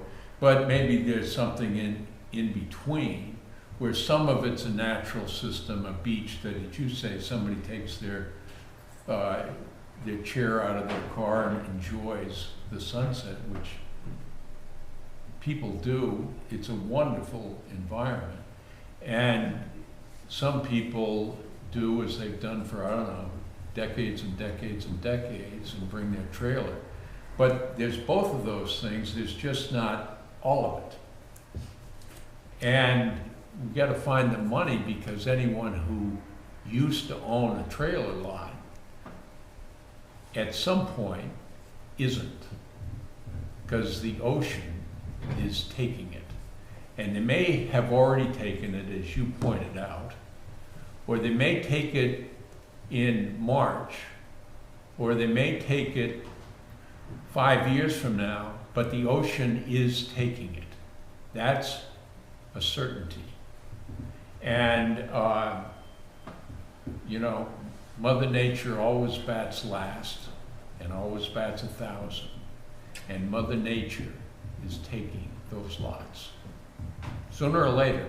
I They're gone. don't disagree, because basically, the whole premise of the road was built on fill, what used to be, in this historic perspective, that was Barrier Beach, as we all know, which is basically sand in a salt marsh. And the town had title to all this, and they gave it up, right after it became the town of Westport, it was the town of Dartmouth, for people to use for salt pay, for necessity. And then title kind of evolved from there, that I always leased that lot for my salt pay from the cow, so therefore, you know, and it kind of, all of a sudden deeds appeared now in land. The issue you bring about not having East Beach Road has, and I have no problem with that as a possibility, is twofold. One is all the utilities going to your house. No, you gotta do something with the utilities. Yeah, you're gonna have to deal with that. The second thing is, you have the reservation. We all know what happens on 4th of July without a second, with a second access. What happens on the 4th of July when there's a major accident here and there's no way of getting off to emergency vehicles? So it's like, if that road isn't there, and that may sound something, oh, well, how often is that gonna happen? Well, it only has to happen once, and then we have a problem. Yeah, well, there are other places, islands, where you have only one way on and off. Gooseberry is a good example. This is where you have a facility that on any given hot summer weekend, you have 5,000 people sitting here. Or Martha's Vineyard, where you don't even have a bridge, you've only got a ferry. Yeah, well, but you have a facility on the island. Yeah, Here, we have a problem. You also have a business that heavily relies on it. yeah, And you have people, just traffic circulation, just in sense, you know, I live over here, and this is the way I go to the beach all the time. I can Yeah. obviously go the other way, and I've already timed it, it's another 15 minutes and 6 miles. Yeah. That I don't have to travel if I go this way. Is it a hardship? I don't know. It doesn't really make a difference. The question is that one of the solutions? Not fix the road, leave it as is, kind of keep it as a, you know, 2 dead ends, one that serves the town beach, one that services the viable properties, Right. I'll call them, on one Right. side. It's always a possibility. The question is, you know, what does the town want to do? What is, you know, people's rights? I had discussions, because for some reason someone gave out my cell phone to the residents on East Beach, and it's been melting every weekend we have the storms. And I've been trying to explain to them, if you don't do it right, you can't beach nurse this lot and not these, That's right. because you're just wasting your time. Right. If you don't do this, which if you read the Aubrey engineering study from the 90s, they proposed at the state's cost to do that as part of the study they did for the existing causeway. And the residents signed a petition against it. So they wanted to do what? They wanted to help fortify East Beach. Fortify. And this is 95, the Aubrey engineering study, you can read it. And most of the residents signed the petition, we don't want any part of it. Under fear that the state was gonna take their property and make it a part of the water So, division. I was in error when I first introduced the problem Okay. and gave you the history. I left out that there was a bunch of people that wanted to put a man-made reef off of East Beach Right. to protect it from waves. But it's not gonna protect it from sea level rise, so. No, you can't, and that's the other thing. The problem you have is twofold. One is sea level rise, we're not gonna stop that unless the ice age starts tomorrow, so I'm not betting, putting my money on that. Or stop the velocity of the waves that are associated with these storms. And that, to get a structure like that built, the permitting and the other thing, and good luck, I'll be long gone before I see anything happen. It would with probably that, cost about that $50 issue. billion or Yeah, something, so. And There these storms that we have, is the point that John made, we had several of them now. It's all based on things that we can't control. For instance, The tide level in Buzzards Bay and Hurricane Bob was just barely a hurricane when it hit us. And the surge level in Buzzards Bay was as high as the 54 Hurricane Carol, which was a legitimate Category 4 storm. And so, you know, you look at, well, what's the difference? And the difference is the track of the storm and when it hits. So what's happened here is we've had a couple of storms in which we've had the sustained wind direction in relatively strong winds have been southeasterly, so they're onshore here. And they hit, at least last Saturday, that hit on the new moon. So for nor'easters, we tend in the late winter, early spring to have higher tides just out of the moon relationship. So just out of, you know, from a purely wind perspective, these were not terribly big storms, but they came ashore just at the right direction and at the right time, and now you get surges like they were real hurricanes. And there's nothing we can do about when storms occur or what track they take and all of that. And so the vulnerability here is well known, it's well documented, and we see this. And the question really comes,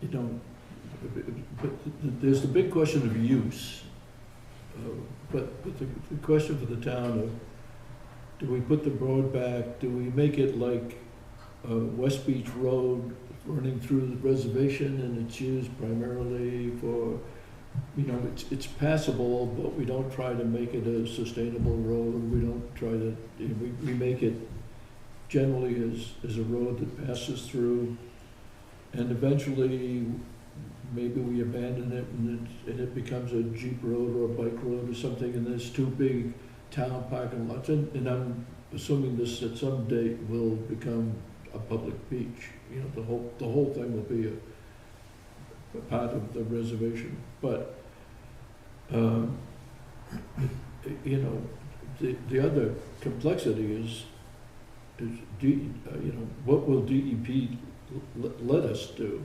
I mean, the town's in a much different situation than the owners. Yeah, private property.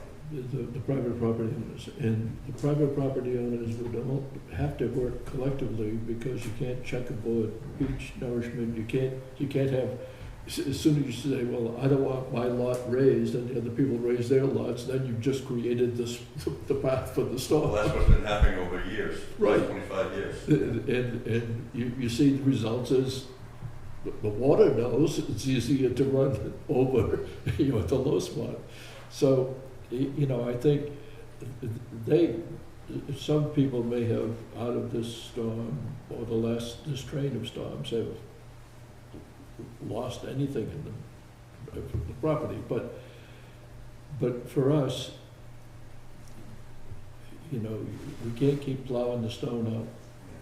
No, I don't disagree, and there's a difference between all the storms, and I noticed it because the first storm was a 15-hour event. It was 15 hours with constant wind, 2 tide cycles. Yep. The last storm was a very quick event, because I can tell you, at 5:30 in the morning, I drove down East Beach Road, got out, walked Gooseberry with my dog, no problem. And 2 hours later, it was gone. Yeah. You know, and that's the thing. And similarly, I've looked at other roads that run along the seashore, and some of you may or may not be familiar with them. But I point to Point Road in Portsmouth that runs, you know, if you go over this kind of bridge, it runs along the shoreline, has a couple of clam shacks on the right, and it's got all kinds of summer cottages and everything. And I took pictures during the storms, and it's a road, it's a raised road with a 5-foot high seawall that's 2.5 feet thick, with a nice cap on it. It's got these nice benches, and they've got little breaks where you can go down onto the beach at low tide, and there's plenty of room to do whatever. The water was up and over the wall and in the road and halfway up into the neighborhood, there were cars that were, you know, window height underwater. And the question, and I asked them, and they all said, saying, we've never seen this before, but of course they've only been there 30 years or whatever the case may be. And I said, well, what are you gonna do? I said, what are our options?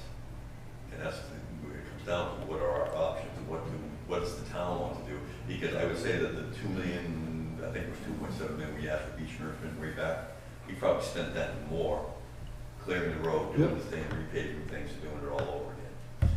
You know, and getting back to, you know, the definition of sanity is what do we want to do and how do we do it? Because in a few short months, as much as we don't think about it, we may have another storm, we may not. But come May, Yep.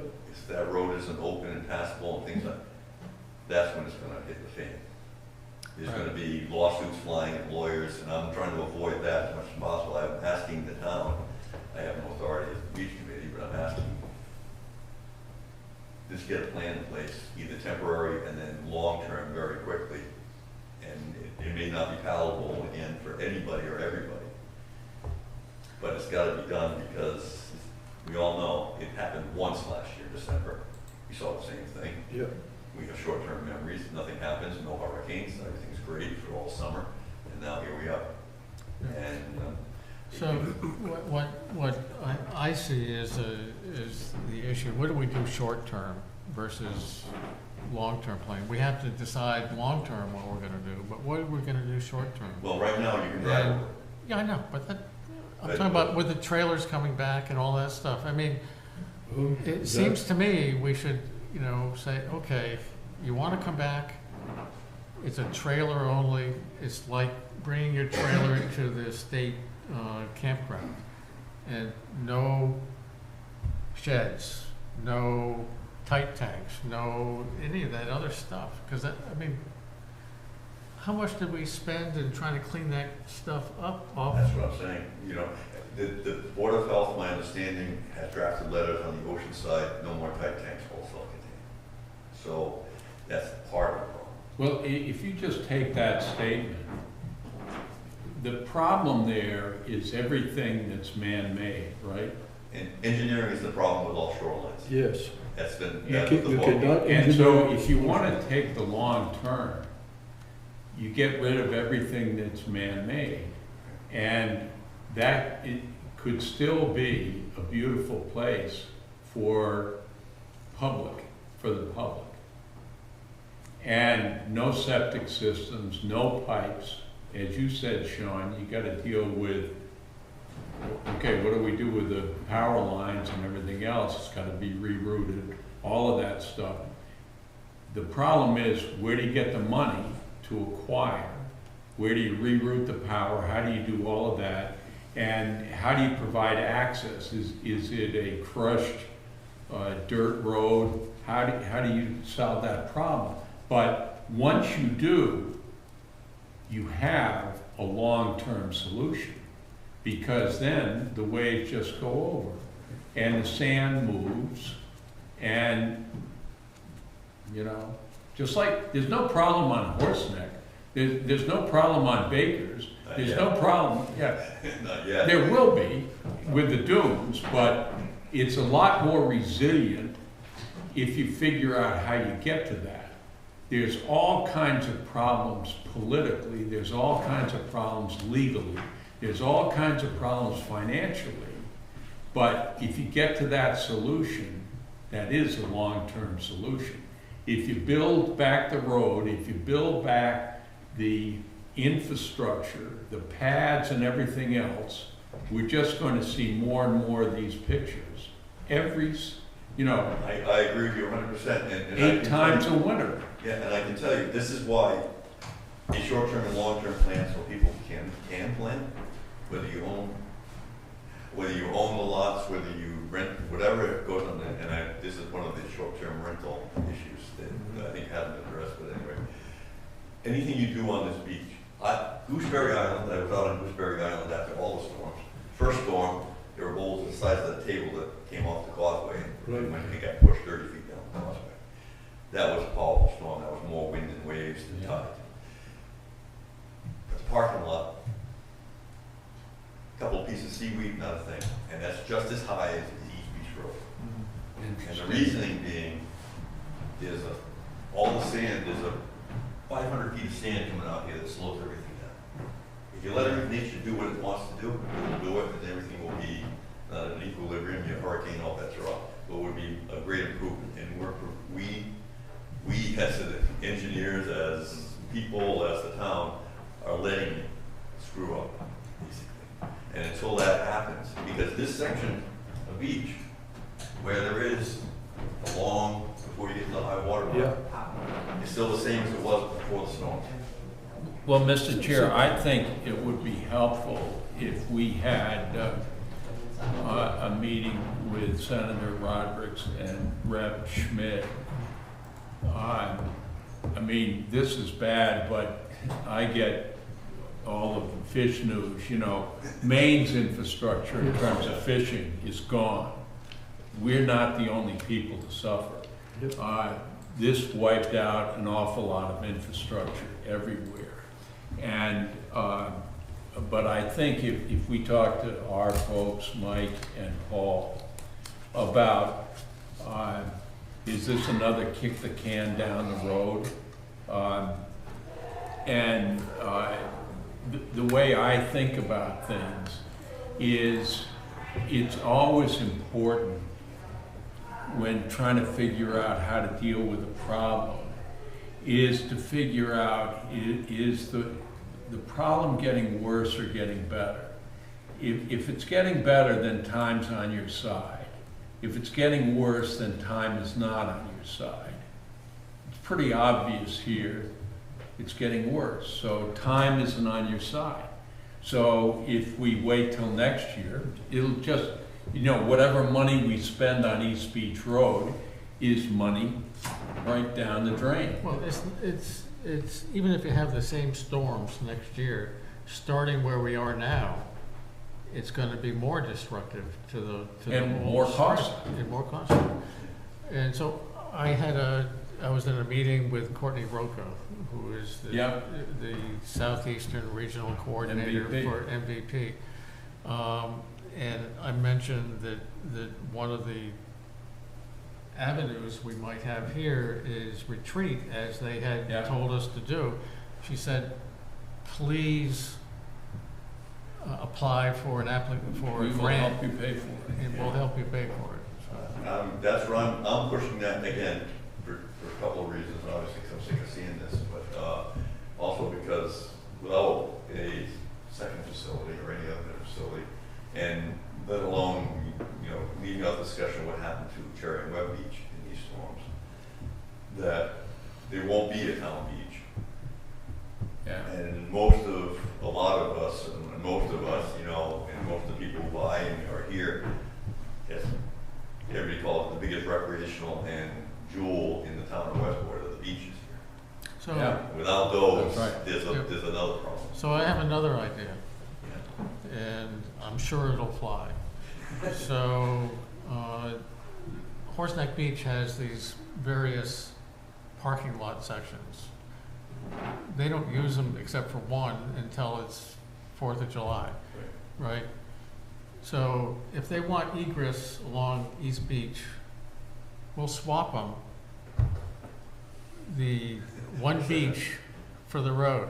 So that'd be our town beach, the one that they don't use much. So, I mean, to me, I don't understand why the town residents, having given up so much to have Horseneck Beach in town, Route 88 divides farms, divides the whole town into two, and that's only to get to Horseneck Beach. And we don't get free passes to Horseneck Beach? Really? Yeah. You know, the interesting thing we say the town giving up, I mean, the town was taken, as we all know, taken away from us, and Mrs. Mullins and her sister, Ms. Cooper, will be well aware of that, because they owned a lot of property that was taken after 54. And, you know, And very little compensation. For peanuts, For peanuts, basically. And it's the same thing, and I hate to belabor the historical end, and my grandfather telling me that the worst thing that ever happened was Route 88 in the town of Westport.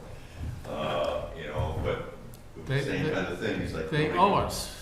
Well, they gave the town two options, Drift Road or Main Road, and the town wanted neither. So the state said, okay, we're gonna split the two and we're gonna send it right down. Which is why they laid out Horse Neck Road 50 feet wide. It's like, well, make that the access to Horse Neck. And nobody wanted it. And then the state just said, well, heck with you, we're gonna do it anyway. And that's typically, when it came, when we asked for a parking lot over here to be used as a town beach, it was denied. When we asked for it, every time we go to the state, it's like, yeah, we're not giving you anything. You know? Well, I think things are gonna change, because if we say we're gonna abandon East Beach Road, you're not gonna have that. You want it? We'll swap you for the town beach. DCR kicked in some funds, well, I shouldn't say the state, through DCR kicked in funds to rebuild it after Sandy. That was our saving grace there. Because they have an extreme interest in having that second access. Isn't that the section that washed out? They have an extreme access, you know, they have an extreme, for this campground and this facility, they have a real vested access in having that second thing. Right. So why should we keep on repairing it? Jim, I have a question. So does the town have an obligation to provide access to the property owners? Good question.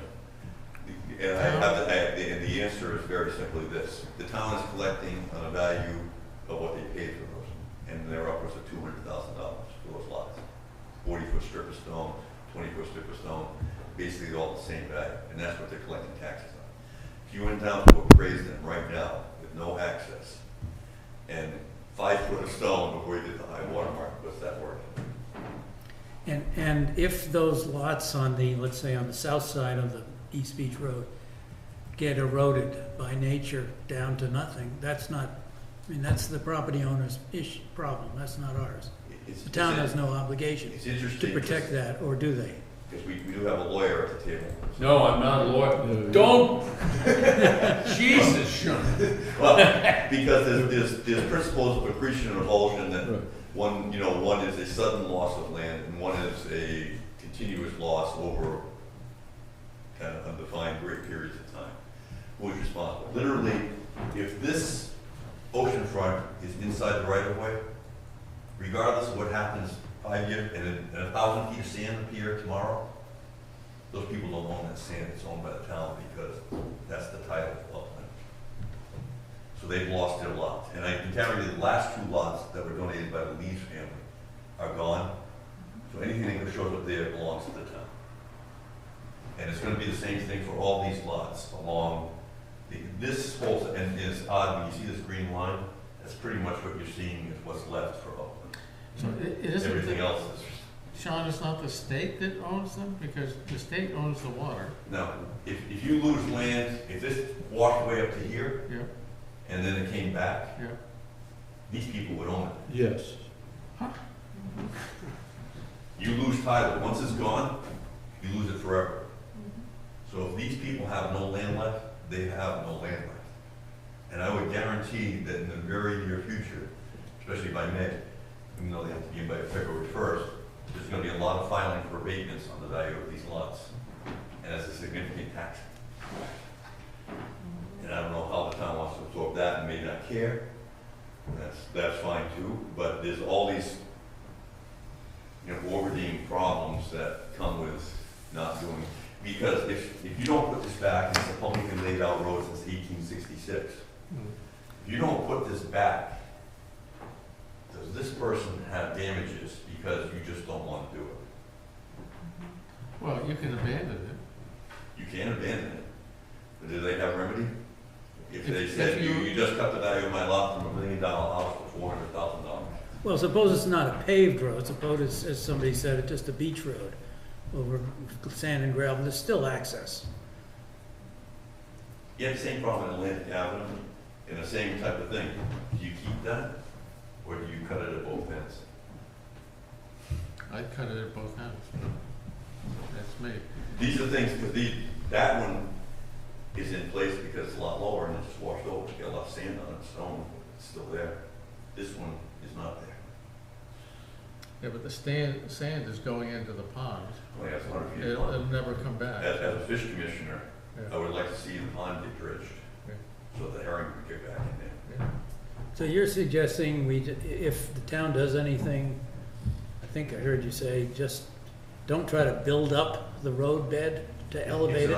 It's an option, Just- that if you just think, if you just wanna build it in place and just keep a low road and then just clean it out every time there's a, Right, never just mind. let the water go One over. of these storms, the marginal storm, there's stones on the road. And you wanna clean it up all the time and this pavement stays, that may be a solution, temporary, as it is, because eventually there will be a hurricane or a bigger storm that might take it out.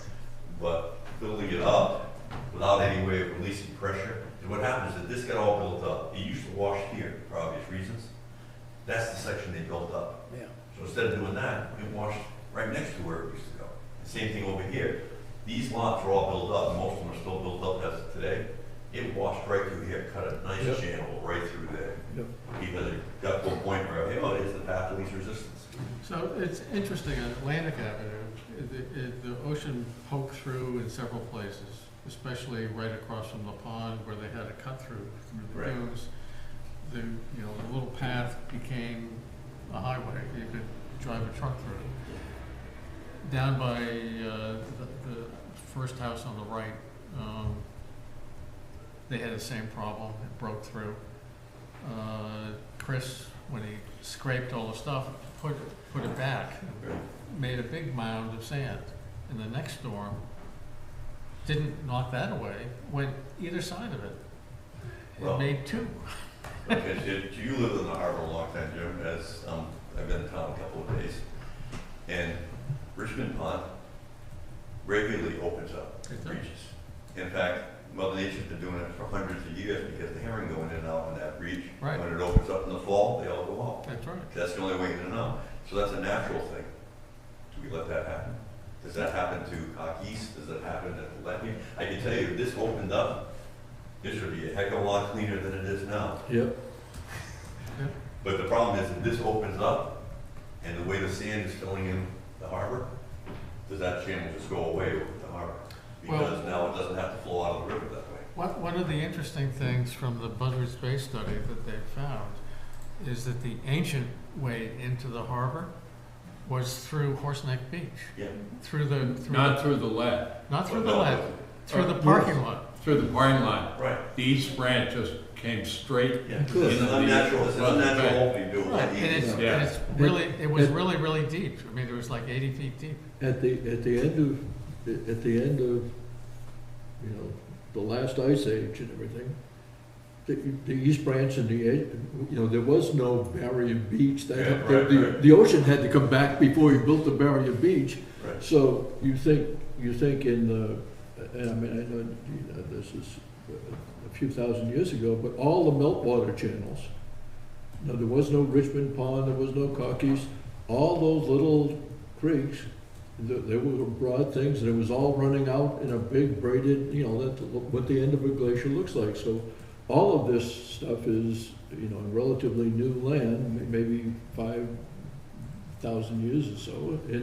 and those old eroded channels, I mean, if you look at the chart offshore, you can see the 60 contour winds around and. Oh, yeah, and- Hudson Canyon, and- all the canyons. Yeah, it makes no sense what the Westport River does right now, because it comes down, especially the East Branch, comes down, goes all the way around, then there's a 180 Right. coming out of the harbor, which makes no sense whatsoever. Right, so if it breaks through here, and it still comes through the harbor, where Trips is, will fill in, because there's no water. Eventually, because it won't have the same flow. Right. Interestingly enough, and I just donated there was a tremendous treasure found I made on Charming Beach.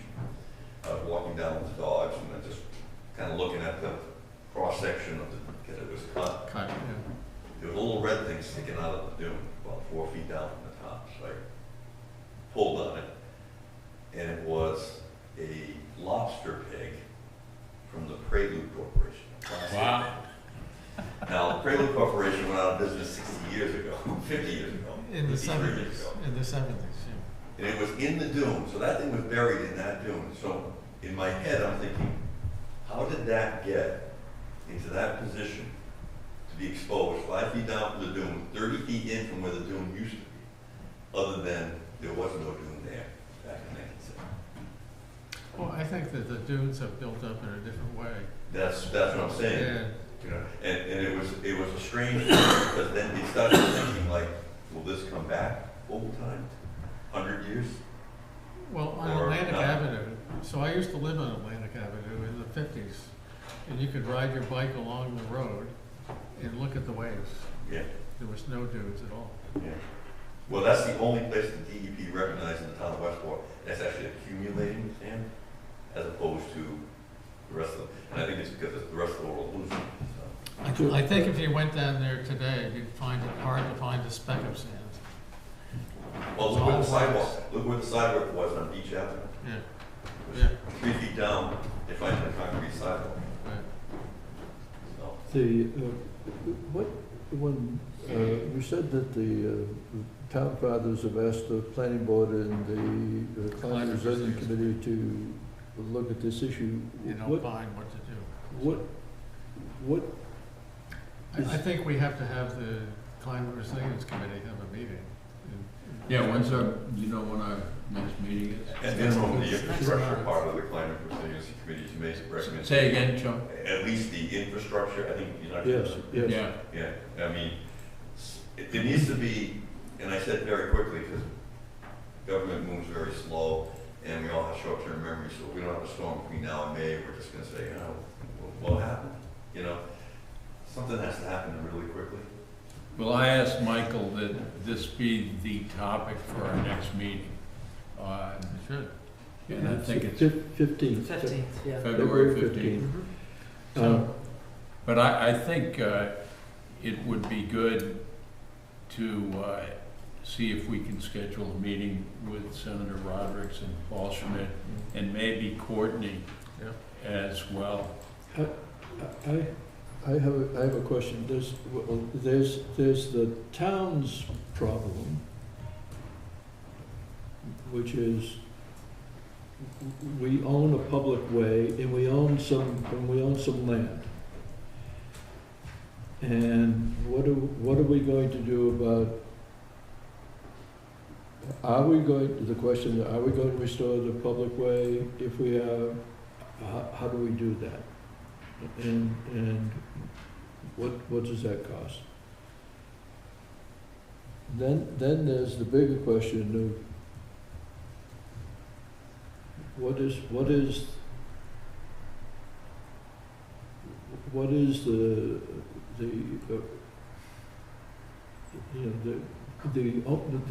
people's, whatever residual rights people have, what do we do about that? What would DEP let them do? Because none of those structures, it says absolutely positively in the regulations, Yeah. no hard structures within the barrier beach, all of that stuff, none of that stuff would get a permit. And they keep turning down, even for the let, which what we want to do is to get septic systems out of the floodplain. They said, no money for them, those homes are going to be, you could plan for retreat from them. And I'm thinking except for, the town could possibly get money to repair the road. Because I think there's a public interest in that. Right. I see DEP saying, listen, this doesn't comply with any of the regulations. We're not gonna give you money to do that. And then, are we left with, all right, well, do we do a taking now? Do we create this, pay the people the value of their properties and we put the road in, but it becomes a big public asset. From the last few homes that exist over here, we leave them, we leave, whatever, but that section is really vulnerable. That becomes a public beach, and it has a road in it. I mean, that's probably the reality, that's definitely the reality 50 years from now. Is that the reality now or the reality 5 years from now. Right, well, the other issue we have, and this is something, you are the floodplain, you're the one that goes to every town meeting every couple of years to re-up on the FEMA flood insurance, you know. Oh, yes, yes, yes, yeah. Flood program. The problem, and nobody ever says, and it's always, of having structures that are not out of the floodplain is, and not permitted, Right. is if one of these structures breaks loose, and this guy who had a raised house is done everything correctly, but this shed comes over and takes out his house, Yeah. you're not gonna get money, because you allowed this to happen. And the danger of the town is, why are you letting all these structures here? We're not gonna just let you get this flood insurance rate program. Well, Sean, we have regulations after Hurricane Bob at some point. I remember the big Yeah. fight. And the homeowners, as a group, sued the town, and a judge put a stay on our regulations. Our regulations still exist. But it's not just our regulations, it's a state, there's a state regulation. Both, It's both. all State. absolutely gonna Barry Beach, the flood zone, blah, you know, all So- the boxes are checked, and I I know it's a mean, 10. so the first step should be to resurrect the town regulations that went along with the state regulations and enforce those and be ready to defend them in court. I mean, it seems obvious to me that they don't have a leg to stand on. I mean, we have the regulations, the state has the regulations, the state wouldn't allow any of this stuff.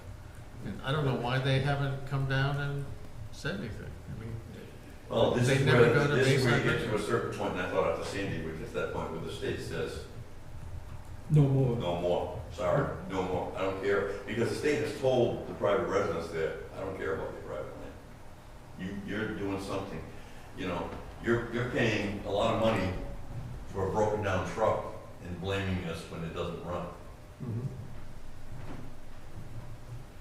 But I think that would be my first suggestion to the select board as we decide on this other stuff, is to It's gotta- enforce, it's gotta be a enforce plan. the regulations. I've been trying to push, I have no authority on the beach committee, but I've been trying to push in this direction for years and years and years, since 2000, since I've been on the beach committee for 2007. That something needs to be done and quickly, because, you know, I hate to say this, because I live in this town, I grew up in this town. The crisis management action is not a good way to run a town. You know, wait till the bomb blow up, then send in the bomb. Well, let's hope we don't kick the can down the road again. So, Well, Sean, I don't want to, it's Yeah, around no. 7 o'clock. I just had, I wanted your opinion about Cherry and Webb. I walked it several, after the December storm, because I walked there, I know you run the dogs there Yeah. most evenings, and I walked it, and the winter beach had started to form. We had a little flat, and then there was a little low spot, and then the beach went up.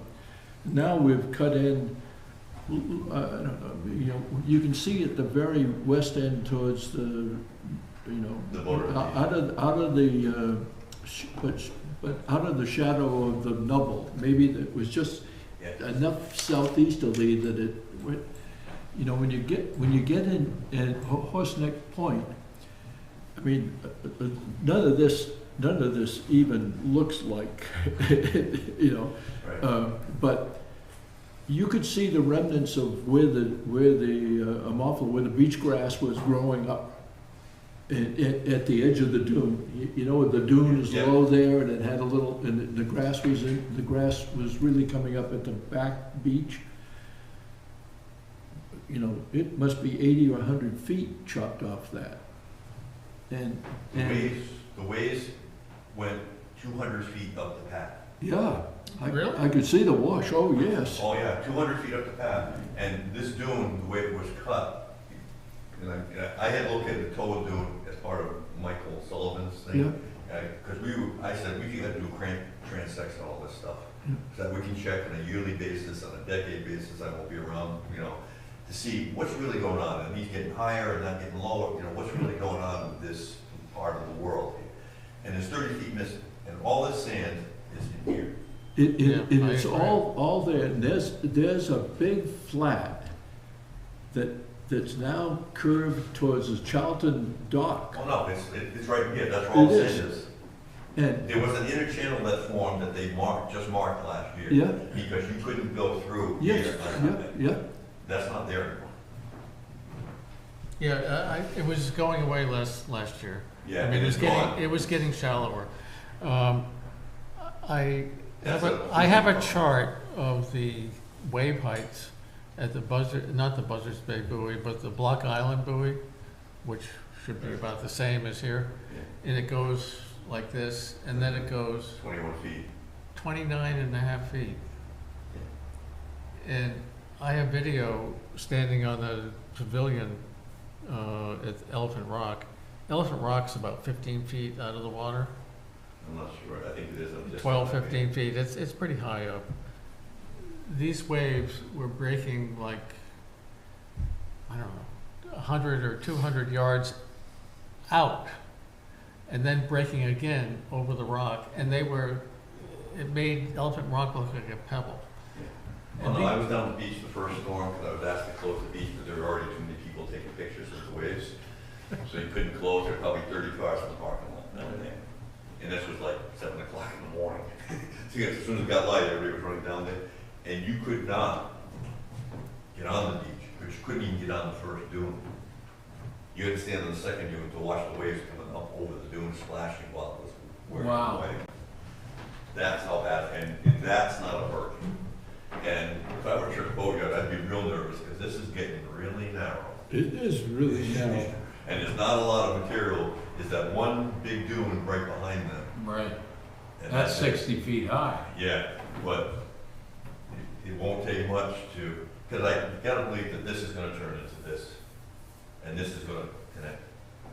Yep, I think you're right. It's changed a lot in my lifetime, so I'm sure it's gonna continue to change. Well, I've never been I move that we Yes. adjourn. I just want to make a comment on East Beach. Yep. I live on the other side of Allen's Clive. Been there quite a while. And there are days, speaking of public safety, there are days when we can't get down Bus Neck Road. There's a lot of rotten oak standing. Oh, I know. Yes. You know, swamps, people, pine trees last time hit wild, so it's tough. I think as a public safety issue, we should find some kind of solution so that if we had to go past East Beach, which I agree is really sketchy, but we need to go up. There's a tremendous amount of houses on First, Second, Yep. Third Street, and Yep. speaking to loss of property on the State Beach, my great-grandfather owned Plants Pavilion, and the people of Westport paid $1. And That's got right. Free use of the pavilion, free bathhouses, stayed all day. You can still see the stairs, the concrete stairs that have gotten And uncovered. Henry Plant owned the Spindrift, and Yeah. that was blown out, I think, in '54. You're gonna have a very valuable property pretty soon, you're gonna be I'm waterfront on right a over bridge, there. I'm on a bridge, I'm on a bridge. I mean, the state has a responsibility to those people that enjoy West Neck. Trading, no, because it's all birds. You can't go near the birds, it's a very good place to sit, you can't sit on the beach grass. That's not really viable. But thank you, for great discussion. Thank you. Okay, we're adjourned. Right at the end of Bridge Street, on the